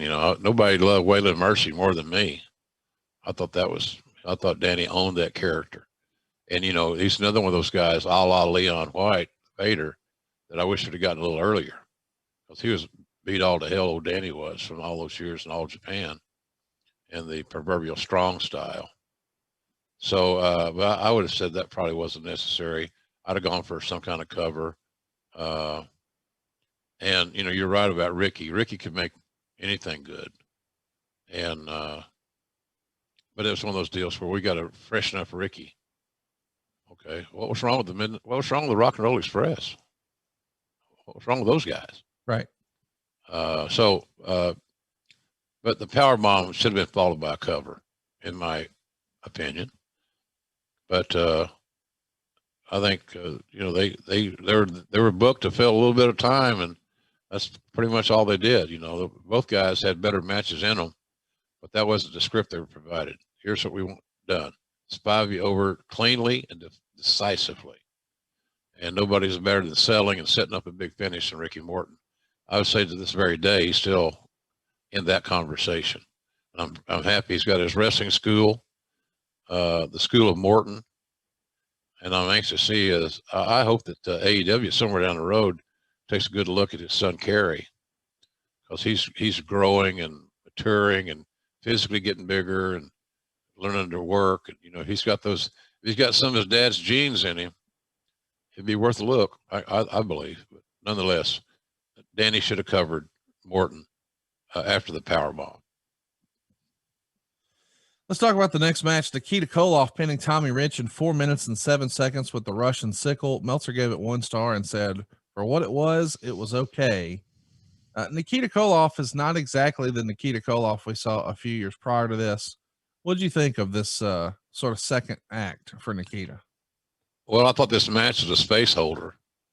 If you go back in a different generation, as you just alluded to, names like Koloff and Rich should have maybe, I think, produced a better match. But the match was cold. Tommy wasn't over anymore. He wasn't getting pushed. And God damn it, Conrad, you son of a bitch, that the push is all it's worth. That's everything. And so he beat him with a clothesline, affectionately known as the Russian sickle. Yeah. And I think what Meltzer said there is pretty accurate. For what it was, and what it was a space holder, it was okay. It was 4 minutes long. And so that's where we are on that deal. It was just a booking, get guys on the card. They had a little bit of name identity, but neither one of them had strong stories and any momentum going into it. And when you do these things, there's no momentum, there's no angle, there's no backstory of any significance, and you're relying on the publicity and the oomph of yesteryear, might not be the most logical thing to do as a promoter. Let's talk about the next segment. It's the introduction of Johnny B. Bad with manager Teddy Long. He's described by Meltzer like this. Quote, doing a gay act, dressed up like a white Little Richard with a bodybuilder physique. Since I was there live, we couldn't really hear what was being said. Some people seem, and it's supposed to be, he's a heel. But a lot of the reaction wasn't booing the character as much as people screaming that if they wanted to see the WWF, they would have gone the night before. There you go. I want to at least watch him wrestle and hear him do an interview or two before making any comments. This is an interesting show. We're going to get the debut of Oz, and we're going to get the debut of Johnny B. Bad. What did you think of the Johnny B. Bad presentation? Well, Johnny B. Bad was a Dusty creation. Dusty spent a lot of time with Mark Merrow on developing that character. And so, like we've said here many times, anytime the booker or a decision maker of any, depending on their stripes, whatever it may be, create a character, they're going to do all they can to make sure that character gets over. And I think that's kind of the situation there with Johnny B. Bad. He needed vignettes. He needed about 6 or 8 weeks of TV, and then it might have been more acceptable to establish heel or baby face. If you're just going to build your angle on, you know, a gay character, and you're basically, he's going to be a heel, so you're going to, in some way, you're not treating the homosexual component with any respect. So if you're gay, you're a heel. How fucking objective is that? Would that fly today? Of course it wouldn't. It shouldn't have flied or flown, whatever, then. So I didn't like, it was too quick. It should have taken more time. The vignettes could have been hilarious. And I think that the character would have been a heel if given the chance. But because of the homophobia slant, and we played off that, unfortunately. It's embarrassing today to talk about these terms. But I just didn't think it was presented well. I didn't have any issue with the character. You know, Mark Merrill worked hard and he tried to get it over. Big break for him because Dusty liked it. I remember Dusty talking to Mark about some line, and Dusty did it in Little Richard's voice, saying something to the effect of, "I'm so pretty, I should have been born a little girl." I didn't know I needed you doing that voice, but now that we have it, I need it more often. Let's talk about the next match. Dustin Rhodes is going to pin Terrence Taylor in 8 minutes and 5 seconds. Of course, this is the York Foundation era, so we've got what would be Marlena here as Miss Alexandria York, and she's bringing the computer to the ring, which I actually kind of like. You know, me too. it's a nice little gimmick. Yeah. But check out what Meltzer wrote here. It made me laugh. After a few early flurries, Taylor went outside to check with Miss York's computer. I think it said, quote, "You don't have a prayer in this match unless they change bookers." Later, when the two screwed up a spot, Taylor went out and checked the computer again. I think this time it said, "If you mess up one more high spot with the booker's son, you'll be wearing your hair like a rooster again." He thought it was okay. He gave it 2 stars. Mr. Hughes is going to be here, of course. And ultimately, it doesn't matter. Dustin gets the win, 2 stars. I like the humor. It's clear that, you know, Meltzer, for whatever reason, doesn't have a lot of love or affection for Dusty or Dustin. But this gimmick gives new life, I guess, a fresh coat of paint to Terry Taylor. What'd you think here? Nonplussed. You know, we're working awful hard to get that computer involved. And like you, I agree that it has something. There was something unique about it. It's a little bit, quote unquote, cutting edge, if that's applicable here. Yeah. But I thought we tried a little too hard to make the computer a bigger part of the story than it needed to at that point in time. You know, I would make my looking at that would be Alexandra York would have been a focal point because of her appearance, the uniqueness, the newness, so forth. Not a former women's wrestler that was looking to get her last push, cup of coffee, whatever. So, but I didn't hate it. I really didn't hate it. I don't know how emotionally invested Terry Taylor was in that character. Not at all. Yeah, I don't think he loved it. He needed payday, like all of us. Sure. And so I think that's kind of where that came in. You can tell sometimes when a talent's not emotionally invested in their own TV persona. They're not happy with how they are being portrayed. And literally,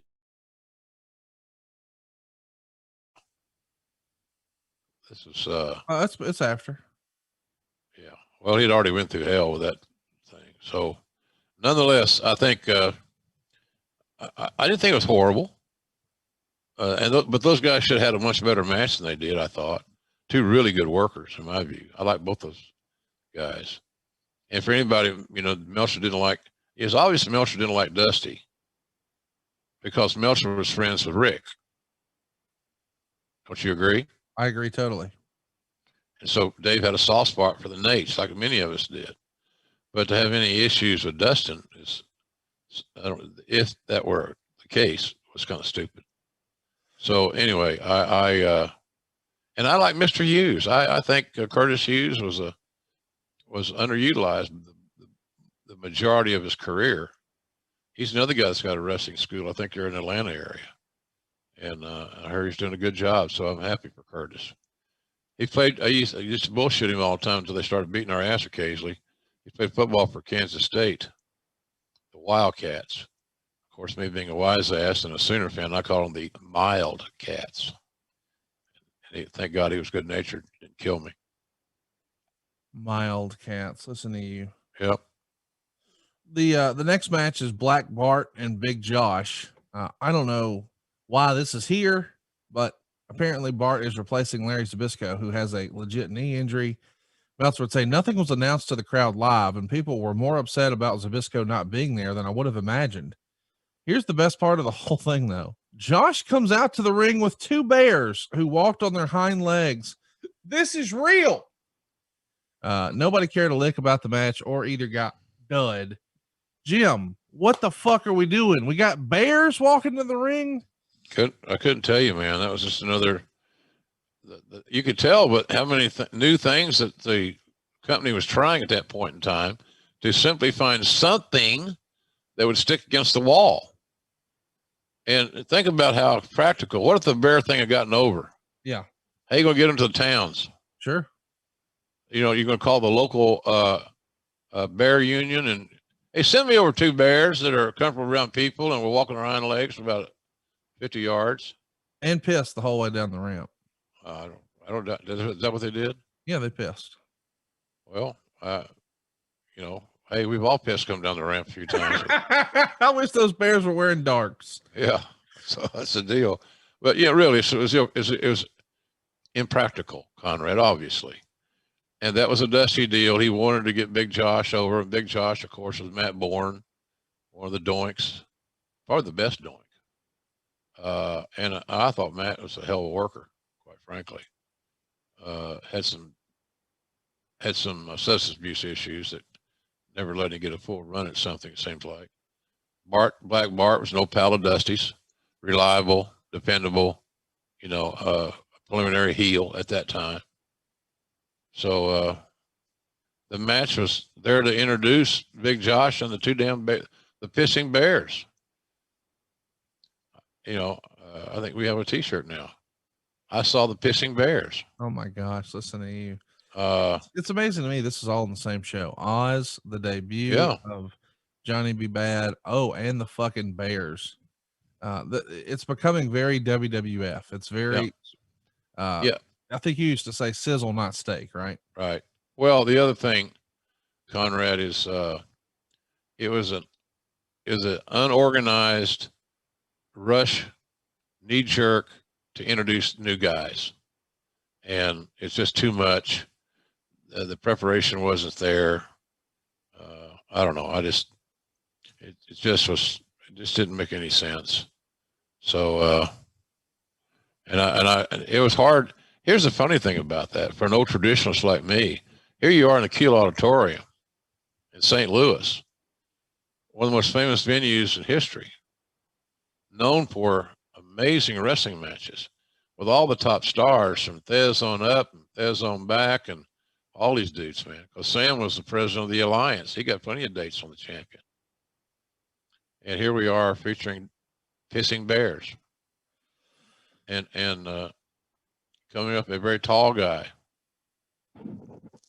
in Oz gear. So it was for that building and its legacy, it had never seen anything like this. And I don't mean that in a good way.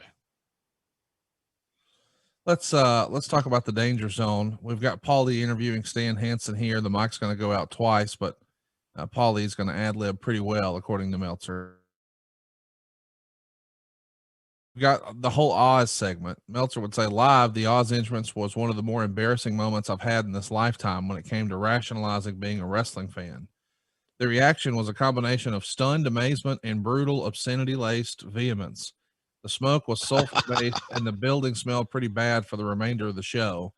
The Oz thing wasn't as bad as I thought it would be because it was really just an elaborate ring introduction rather than a several minute skit. But the people really hated it, maybe even more than they should have. There was a definite kind of reaction from the crowd. There was fairly pro heel most of the way, but they didn't get into anything that was WWF like, with WCW trying to copy WWF more and more, as it seemed to turn off the hardcore base, even if the actual action level of the matches is good. He gave it -3 stars. He says -2 for the intro and the match, -1 for the smell. So Al Perez gets the alley copter move. And by the way, Kevin Sullivan, who's in full gimmick here with a monkey on a leash, that's a real thing. He is in the ring the entire 27 seconds. So as Kevin Nash is beating up Tim Parker, the his handler doesn't even leave the ring. It's quite the presentation. Yeah, it's the shits. Yeah, that's quite the that's another word for that's another definition of quite the presentation in this context. It was the shits. It was, and it was doomed from the get go. And sometimes, look, I think in that era, maybe people were willing to wait and see how it's going to work out. But the first impression is usually pretty damned accurate. And it certainly is today, because fans do have more working knowledge. They have because of digital stuff and Twitter and podcasts like this and other things. Well, there's no other podcast like this. I mean, shit, come on. We got to be honest about it, because we're over, brother. We're over more than Oz. It's just, the crowd will tell you. And that's the sad part about our business sometimes, is the decision makers don't listen to the audience. Right. And, you know, back in the day, on that I thought beautifully done A&E Austin documentary, you know, we knew soon thereafter, once he said it, the next time we were on television, there was thousands, seemingly 316 signs. You kind of know you got some.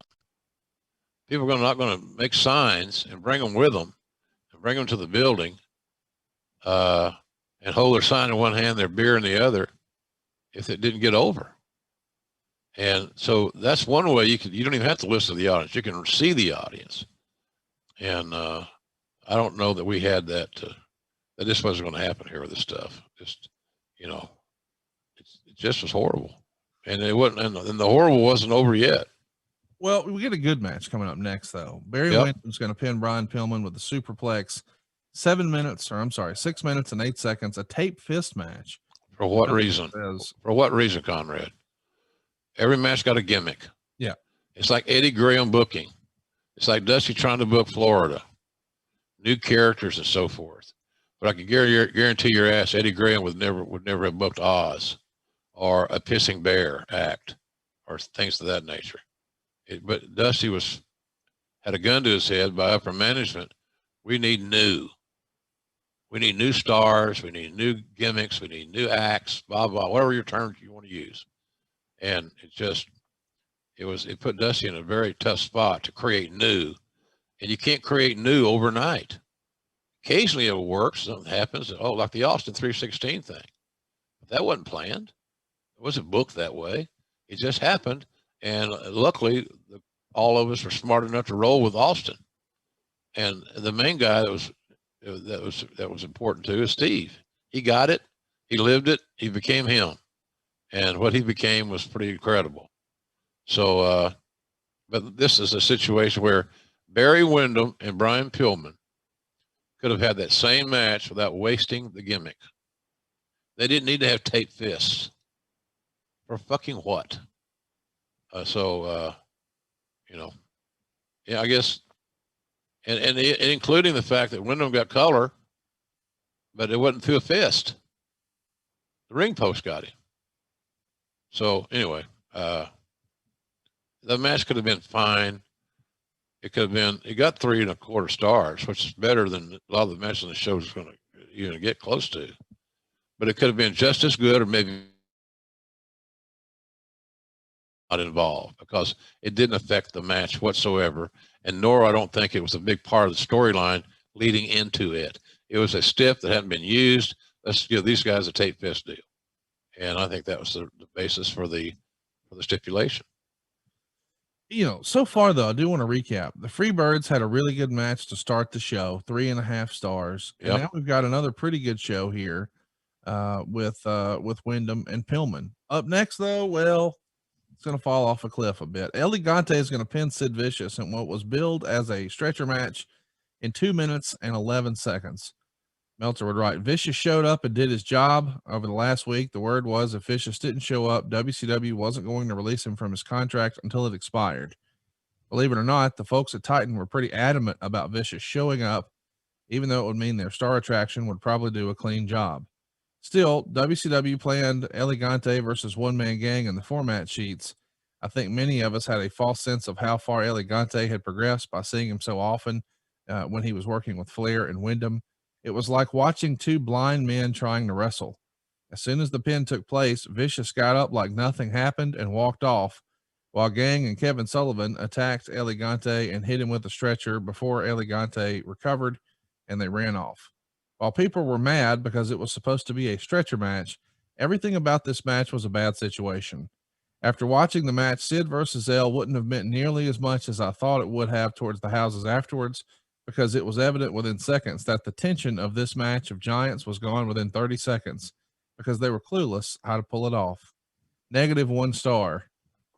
You know, Sid has main evented 2 WrestleManias. We can't say that he's not an attraction or he's not a draw or he doesn't have a good look or he doesn't. But El Gigante just fucking doesn't, right? No, he didn't have it. And what a sweetheart of a guy. You know, really a sweetheart of a guy. It was so sad. You know, I was talking to Bruno Lauer years ago, and how Bruno was making okay money just doing his job there at WWF. You know, occasional angle, running. There's Bruno now. Yeah, Bruno now. So these fucking gadgets, man. I got my second COVID shot, as I told you. Yeah. Man, I got caught in the world of dragging and clicking, and you gotta have this, you gotta have that. It's like, Jesus Christ. I hate it. I don't like the technology. So I'm really old. Yes, I'm old and I'm cranky, but God almighty, it's the same fucking process over and over on all this login shit and all that stuff. If you make one little mistake, you start all over. Oh, I hate it. I'm surprised. Bruno really needs to talk to you. Oh, hold on. This is not entertaining. Hello. Hi, this is AT&T calling with important information about your wireless account. Okay, I'll talk to you tomorrow. See you. AT&T calling. Can I have your home number and I'll call you right back? You're having lunch? Well, don't make a shit. You interrupted mine. Oh, shit. Ain't gonna happen. Sorry, Conrad. No, listen, I love it. Everybody loves Red Ass JR, and I feel like we're getting closer. Here's the thing. Here's one thing I want to say. Yeah. About this match that we read here from Meltzer. WWE did want Sid to make his date, and they wanted Sid to do business, whatever that means. Whatever the WCW wanted the finish to be, and do it to his best ability. Well, that didn't quite happen. They got the match done, but I say it made no sense to even have the damn match. Sid wasn't over. El Gigante wasn't over. Putting 2 guys that weren't over, one that had experience but didn't care to work with El Gigante or to do the job on the way out. But I just found it, it's that old school shit, where Sid got up quick and all that stuff. Come on. Nobody wanted to see that shit, man. So I wonder how much of value Sid added to the pay-per-view with El Gigante. I don't know. I don't know how that, it just seems to me that it didn't work. It didn't need to be. It didn't even need to be on the card. Sid was not that polished a worker that he could pull through a match. He wasn't Ric Flair or Barry Windham. Right. When many couldn't. And Sid was one of those in that long list of guys that couldn't have a great match with Elegante. George is a nice guy, but he's a guy that grew up knowing nothing about pro wrestling. He was a basketball player, and but he didn't have any connection as a fan. He said, well, Kevin Nash is a basketball player. Kevin Nash grew up in Detroit. He grew up with the Sheiks wrestling. He grew up as a fan. He remembers these scenarios. Elegante didn't have that to play off of. So that's kind of what I saw there with that deal. And I don't know how Meltzer could have been surprised, and maybe he wasn't. Got a minus star. But it was just a terrible booking and a terrible match. And even I don't know, you wonder why we're doing some of these things. What the fuck is wrong with us? Why are we doing it? Well, it's booked. Oh yeah. Okay, so here's the deal, folks. We're going to book you a plate full of shit, just so you'll know, but it's going to be good shit. It's going to be nice turds that are solid, look like saw logs, firewood, whatever you want to say. Oh, yeah, it's strong, good stuff. But it's still going to be, at the end of the day, shit. And why we book shit, I don't know. Couldn't tell you. well, coming up next, something that I wish we wouldn't have to see so soon, but I'm glad we did get to see it. It's Ron Simmons and Butch Reed in a cage match. Teddy Long is in a cage above the ring. Simmons is bleeding just like 35 seconds in. Meltzer would say Reed mainly beat on Simmons the entire match. The match was deliberate brawling and not bad as far as action, but people just aren't into this feud. The finish saw Long throw a chain into the ring. Reed used it, but Simmons blocked it and then hit a spine buster on Reed for the pin. 2.5 stars. So we're getting Ron ready, but it does feel like this breaking up of Doom was maybe too soon. I think there was still some story to tell. Yeah. I don't know that it was clearly established that maybe the fans aren't into it, I guess, because they don't know who to pull for, really. We haven't clearly made Ron Simmons the babyface enough at this point. Would you agree with that? Yep, I sure would. They had more fuel in their tank as a tag team. And I think a lot of the fans just weren't ready to see them, disband. A little premature, I thought. They're still tread on the tires, those dudes. And, the plan was to start pushing Ron as a babyface, which led to him becoming the champion. But yeah, it was the breakup was too quick. But this is very cognizant of what we were. Look at this whole show is this way. Knee jerk, get it done. Let's start this. Well, let's just go. We can't do it. We can't be successful if we don't try it. Well, that's a good sentence to say. But if you know something isn't going to get over or their audience isn't ready for it, then that's where you are. But this story with Reed and Simmons could have been brought forward to where great anticipation was built for it. Those guys would have gone out and always delivered a good match. But it was a gimmick show. Why did it need to be a cage match? Why do we need to take fists? Why do we need a gimmick in every single fucking match?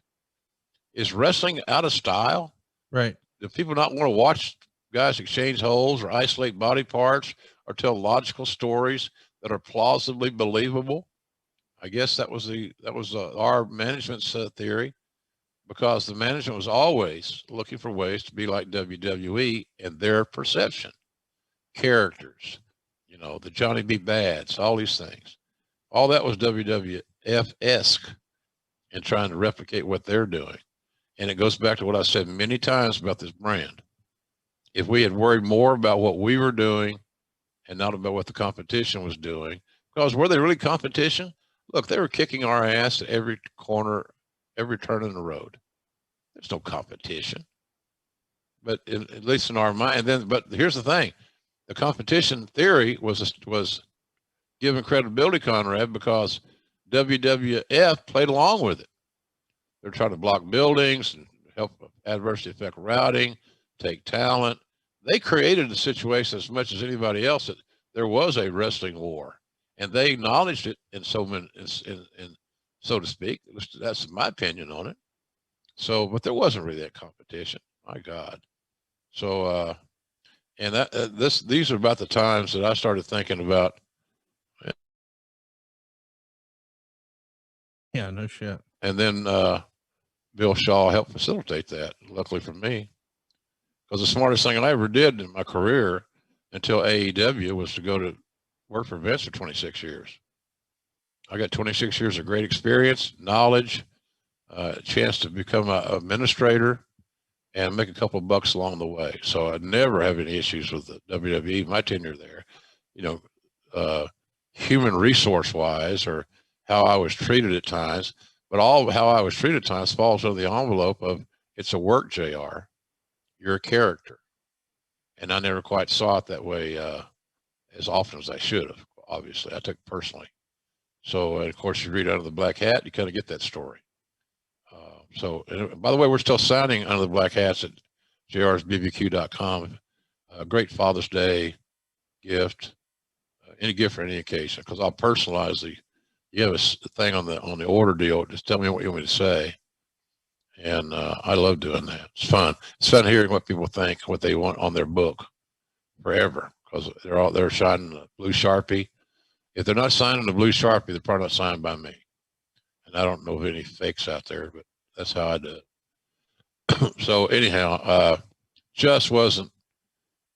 It was just a night. It was ill because the whole night. You think about the whole night here in the show. It was just left-handed and awkward and. Well, listen, I'm not nearly as negative as you are. I mean, up next, we got the Steiner Brothers versus Sting and Lex for the tag titles. Yep. They show a video before the match began, and I still remember the song of that video, even all these years later. I love this match. I think this is like a dream scenario. If you were a 10-year-old kid like I was, this is about as cool as it got, man. I didn't like the obligatory ref bump. I didn't love that Nikita Koloff ran in to hit Luger with a chain because, as a reminder, Luger is the U.S. champ here. But still, you've got two big babyface teams that we all love, and normally that doesn't make a good match, but this is a 4.5 star. Meltzer says it was a non-finish that took a lot away from what was one of the best matches of the year, but 4.5 stars, that's a big deal. And it is a big deal. This is a great match. 11 minutes and 8 seconds. If you're going to watch one match on this show, I say make it this one. This is the one. I agree. And those guys did a hell of a job, especially with the layout as it was, the two babyface teams. People are so amazed and invested in the Steiners. The Steiners are so big at that era, and they could have been so featured. And the eventual, you build and build Doom and build and build and build, and 6 months or so, and you finally got that Doom Steiners match. It would have meant entirely differently than it was when it happened. And we had those great matches with about a year later. If my memory serves me correctly, Conrad, was when we brought in Dr. Death and Terry Gordy. Right. That was the deal where the Steiners were chopping up to bits. They were so ready to work with those guys, and Doc and Gordy were so ready to work with the Steiners. It was right down there at their wheelhouse. So I just, I don't know. I would have thought that I would have put Steiners over without a DQ. If you want a heel to come screw Luger, who's Luger's next opponent's going to be, fine. But why the DQ? Again, it's a cheap non-finish, and I don't know how much it forwarded the stories. It would have forwarded the stories a lot more if individual like Nikita as a heel, which is tepid at best, because people loved him as a babyface after Magnum's accident. I don't know. I think that it was it's one of those deals where you make talent happy. Did we do the right thing? I don't think so.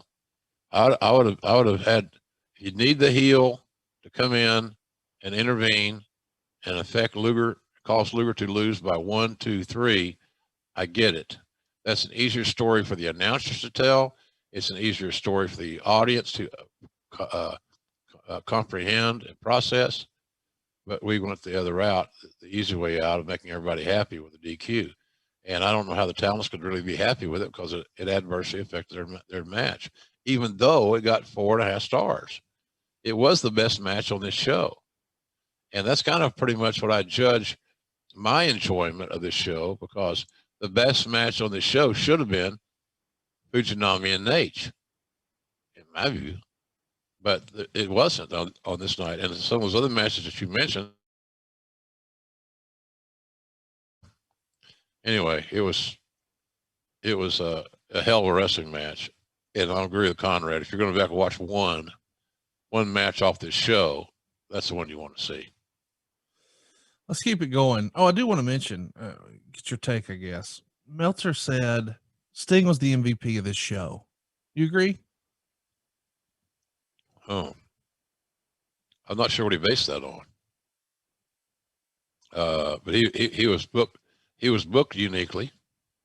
So hey, look, was it as good? Would that be as good an answer as anybody else that we can think of so far? Probably. But same old booking logic. Well, he's our hot guy. We're going to go with him, and we got big plans, et cetera, et cetera. So he doesn't need to be on the. He doesn't need to be. Him being on the losing team is tenuous. Why? It creates an emotion, a definitive emotion. It doesn't affect the emotion of the emotion becoming half-ass or convenient booking. And that's kind of what I looked at it as. The finish was unnecessary in that tag match. But did Sting have a good night? Yeah, he had a great night. But he was healthy, and he knew he was upwardly mobile. He was going to do some great things. But I'm not sure what Meltzer bases that on, Conrad, but it's plausible. He was right. 2 more matches, then we'll wrap this one up. Up next, another special match. I loved it. I think you should watch it. It's Bobby Eaton and Arn Anderson for the TV title. And Bobby wins his first and only singles title in WCW. He also gets to headline Clash of the Champions on June 12th and challenge Ric Flair in a 2 out of 3 falls match for the world title. And he even got a clean pin on Rick in the first fall. Of course, eventually he would lose the match, but Arn has been pretty outspoken about his friendship with Bobby Eaton. He said it was his absolute best friend in this era. And boy, they're giving him an opportunity to show what he can do. Meltzer would say these two had the unfortunate task of trying to follow the last match.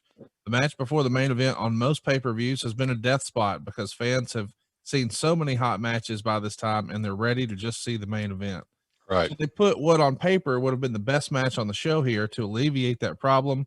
And what happens? Well, they have to follow a match of the year. So it was hard for the crowd to get into it, but the work itself was solid all the way. Eaton's dropped a lot of weight, mainly because he's been training, conditioning like crazy for his match with Flair. And of course, Anderson's going to work a body part. This time it's Eaton's left knee. Beautiful thing. The match didn't have much heat, but the finish was excellent, with Eaton kicking out of a spine buster, making a comeback, and signaling like he's going to go for the top rope off the top as a finish. And at this point, Wyndham came in to interfere, but Pillman is on his heels and chases him away. So Eaton does the leg drop and gets the pin. The crowd popped like crazy because they were expecting the screw job, but instead got the clean pin. What a concept. I guess when you rarely give clean pins in the top matches, it does make a clean pin seem like something special. 3.25 stars. I think the internet has come around on both Arn Anderson and Bobby Eaton as being 2 of the best that ever did it. And here in a rare singles match, this is good stuff. I really love that match, quite honestly. I have great respect for both men, then, now, and forever, quite frankly. It's a pleasure to see Arn at AEW tapings, and glad he's actively involved. Bobby Eaton's had some health issues, always concerned about him, but they had the chance to turn heads and with basic wrestling. And I think the fact that everybody thought it was going to be some sort of screw job. And when they didn't get the screw job, they really appreciated that fact. It just goes to show you, I think, especially fans now, as I said earlier, they get it. So why do we have screw job finishes today?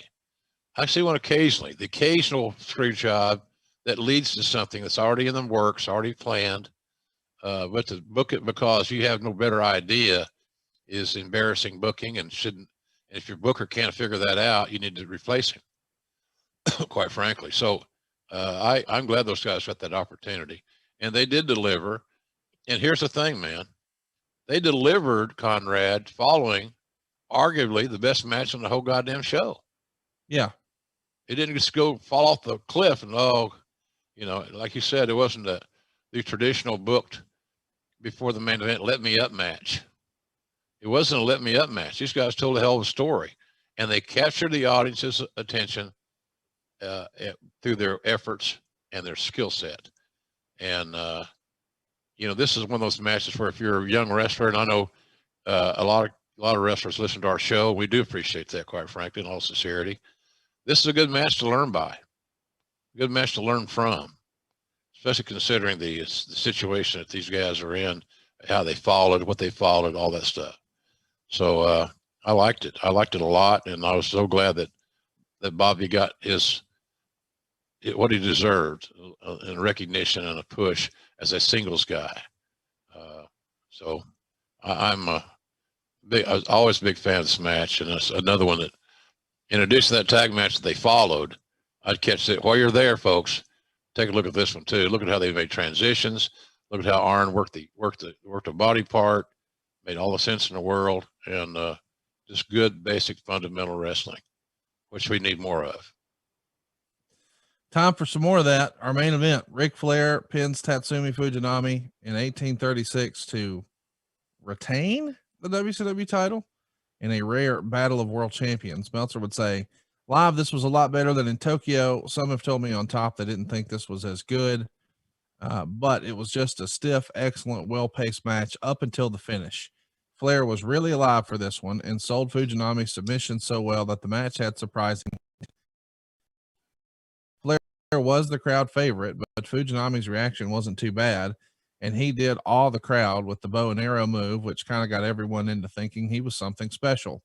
Flair bled after being run into the guardrail. They missed the bridging spot, and the finish saw Hattori get bumped, and immediately Flair got Fujinami from behind with a cradle using the trunks, and Alfonso jumps in and counts the pin. Everyone was mad about the finish, which was the design reaction. The idea was they want to make everyone mad that Flair was leaving the ring. Since Flair was going to be the crowd favorite, since they didn't really even try to get Fujinami over, they needed a finish that would make everyone mad. At least that's the psychology behind it.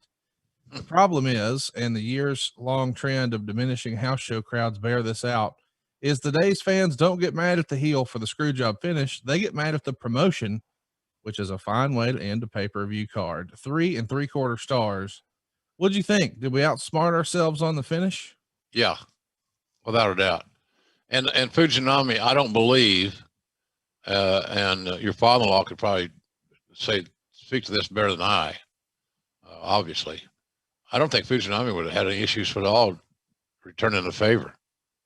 I don't think with all the tight pulling and all the screw jobs and all that shit, you got two of the greatest in-ring performers of their generation. And you're telling me this is the best we could come up with? Bill Alfonso involved, Masahiro Hattori getting bumped. It sounded like an old school pro wrestling finish that you would use if you're working a return. And by the way, Conrad, was there a return match? I don't remember one. Do you? That's it. And they're both being booked like it's going to be, you're in the weekly town. Yeah. And it was the wrong psychology. So Rick should have done the honors in Tokyo where the triumphant Tatsumi Fujinami gets his hand raised and wins this wonderful NWA title, or WCW title, whatever it was at that point. And that's another thing that was kind of stupid. But nonetheless, it just didn't make any sense. The whole thing was overthought, in my opinion. You could have had great matches because this could have been a match where the world could have been still talking about in a much more positive, different way, Conrad, in my opinion. But instead, what we're focusing on are the tights. So I guess the answer to that whole thing is they should just wrestle naked. The March 21st show over in Tokyo got 3.5 stars in the Observer. This one gets 3 3/4 stars. So Meltzer liked it better. He even laid that out. Of the finish, Meltzer wrote, Dusty Rhodes didn't come up with the Flair finish, apparently, which is why both he and Jim Ross never acknowledged the trunks being used in commentary. Dusty should have at least specified one ref bump, since they already had 2 others on the card. Bingo. Right? Yeah. Ref bump, whatever. Too many gimmicks, too many screw job finishes, but a lot of talent. That feels like the story of WCW in 1991. It sure does, and it led to the exit of a lot of folks. People were ready to leave. We saw personally, it's just frustrating when you're out there calling the match, and you want to do the best job that you can, and you want the fans to enjoy your work. That was always my goal: to get the talent over and enjoy what they're hearing. But boy, some of this booking it took the air out of one's sails, and this show just was that way. It was a funky booked show. It might even be called wonky Conrad. I got corrected so many times on Twitter about me making fun of the word wonky. I wasn't making fun of the word wonky, kids. I was making it about its overuse. That's all. And at the end of the day, does it make a shit? Not a damn bit. Wonky your ass off. Like there's another t-shirt. I'm wonking the floor over you. So, anyway, I wouldn't sell shit there. Nonetheless, all good. But I just thought it was poorly booked. And some of the execution, the talents overachieved. You talked about the Freebirds match, overachieving. I thought it was great. Steiner's match, excellent. In my view, Arn and Bobby. But so it wasn't a total disaster, but the show could have been a whole hell of a lot better. It was overbooked. There's things on the show that didn't need to be on the show. The introduction of Johnny B. Bad, lukewarm, the dancing, the pissing bears. Really? What are we thinking? But you can see how hard the management wanted WCW to resemble what they perceived as a WWF-esque presentation. And that was because upper management above Herd thought that the only way to do wrestling was to do it Vince McMahon style. It works for Vince McMahon, but again, we should have been doing our own thing. Yeah. And creating a different image, a different style. And all that would have had to be was just go back to fundamental things and have clearly defined heroes and villains. And here's why they're fighting, and let the fans help book it. And it's just, so I didn't hate the show, hate, but I would say if I had to give my thumbs somewhere other than up my ass, it would be thumbs in the middle. Yeah. There's some things on there were so good. I couldn't give the show a thumbs down.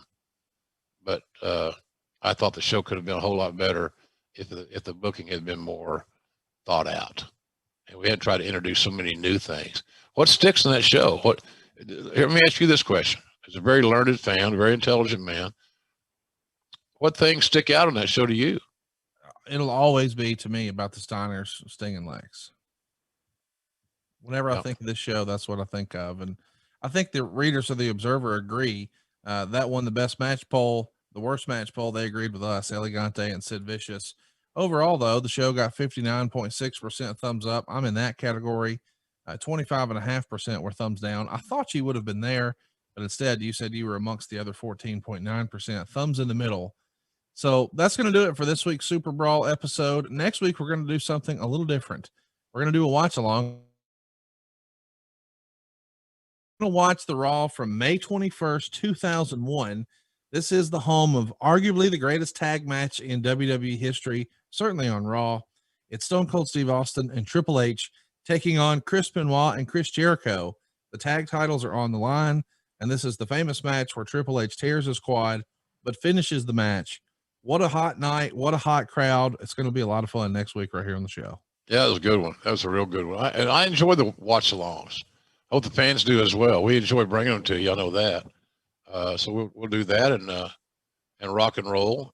And again, I always want to thank the folks for checking us out at jrsbarbecue.com. It's grilling season. We're fighting our ass off. We're finding out, Conrad, that this COVID issue affects every walk of life. Yeah. I mentioned earlier about getting my second COVID shot. So far, so good. No after effects. And hopefully they'll stay that way. I just knocked on wood. So, but it affects so many facets of our life. There are certain things that go into JR seasoning that we're having trouble accessing right now. And the excuse are given by the manufacturers, well, it's COVID. We don't have that. We got to go here to get this. We can't get that. We usually get this here. And it's the same thing. I've been waiting on a shower door to be made for my master bathroom in Oklahoma For a year. almost for a year. And we getting all the little pieces to make it have been the damnedest thing. So, but the COVID issues are prevalent, and they're affecting our business in as much as getting our products delivered on a more timely basis. And we're taking as many steps. What you got to do is you got to find more manufacturers. You got to find more partners that you can count on. So we're really working hard on that. We do have a nice selection of inventory now. Hopefully get the ketchup, or excuse me, the mustard and the seasoning back in stock very, very soon, like imminently. So that's what they're telling us. So I'm just repeating what we're told. But nonetheless, we appreciate everybody's business. And I know we're going to sell a lot of books for Father's Day, and which we look forward to. Like I said earlier, it's always fun to see what people are thinking, what they want to write. And some of them are really creative, man. Some are really creative. And some of the things we say on this show and have made more or less topical, like the push. It's a prevalent signing in these books. So it's all good. We're working through it. I just hope everybody stays with us. I think they will. We're not out of product because we want to be. We're not shipping those orders because we want to. It's just the way that it is right now, and we're going to work through it. It's going to be fine. So, but until then, we've got a lot of other great things on the site, great items, great tasty items.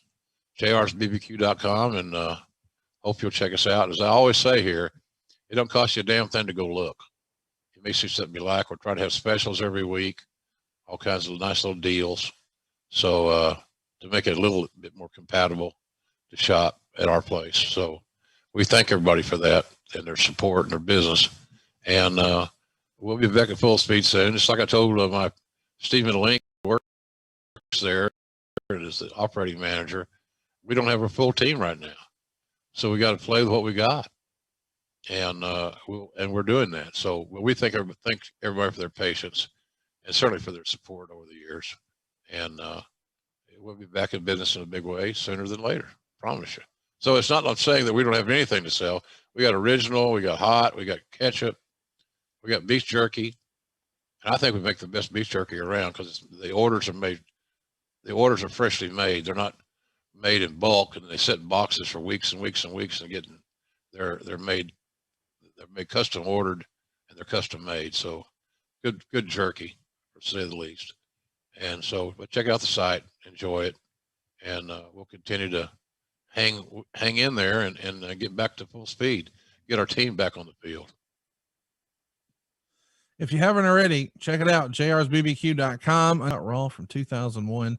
He is at jrsbbq. I am at Hey It's Conrad, and we are out of time. We'll see you next week right here on Grillin' JR with the voice of wrestling, Mr. Jim Ross. Heavy on the Mister, baby. Heavy on the Mister, brother.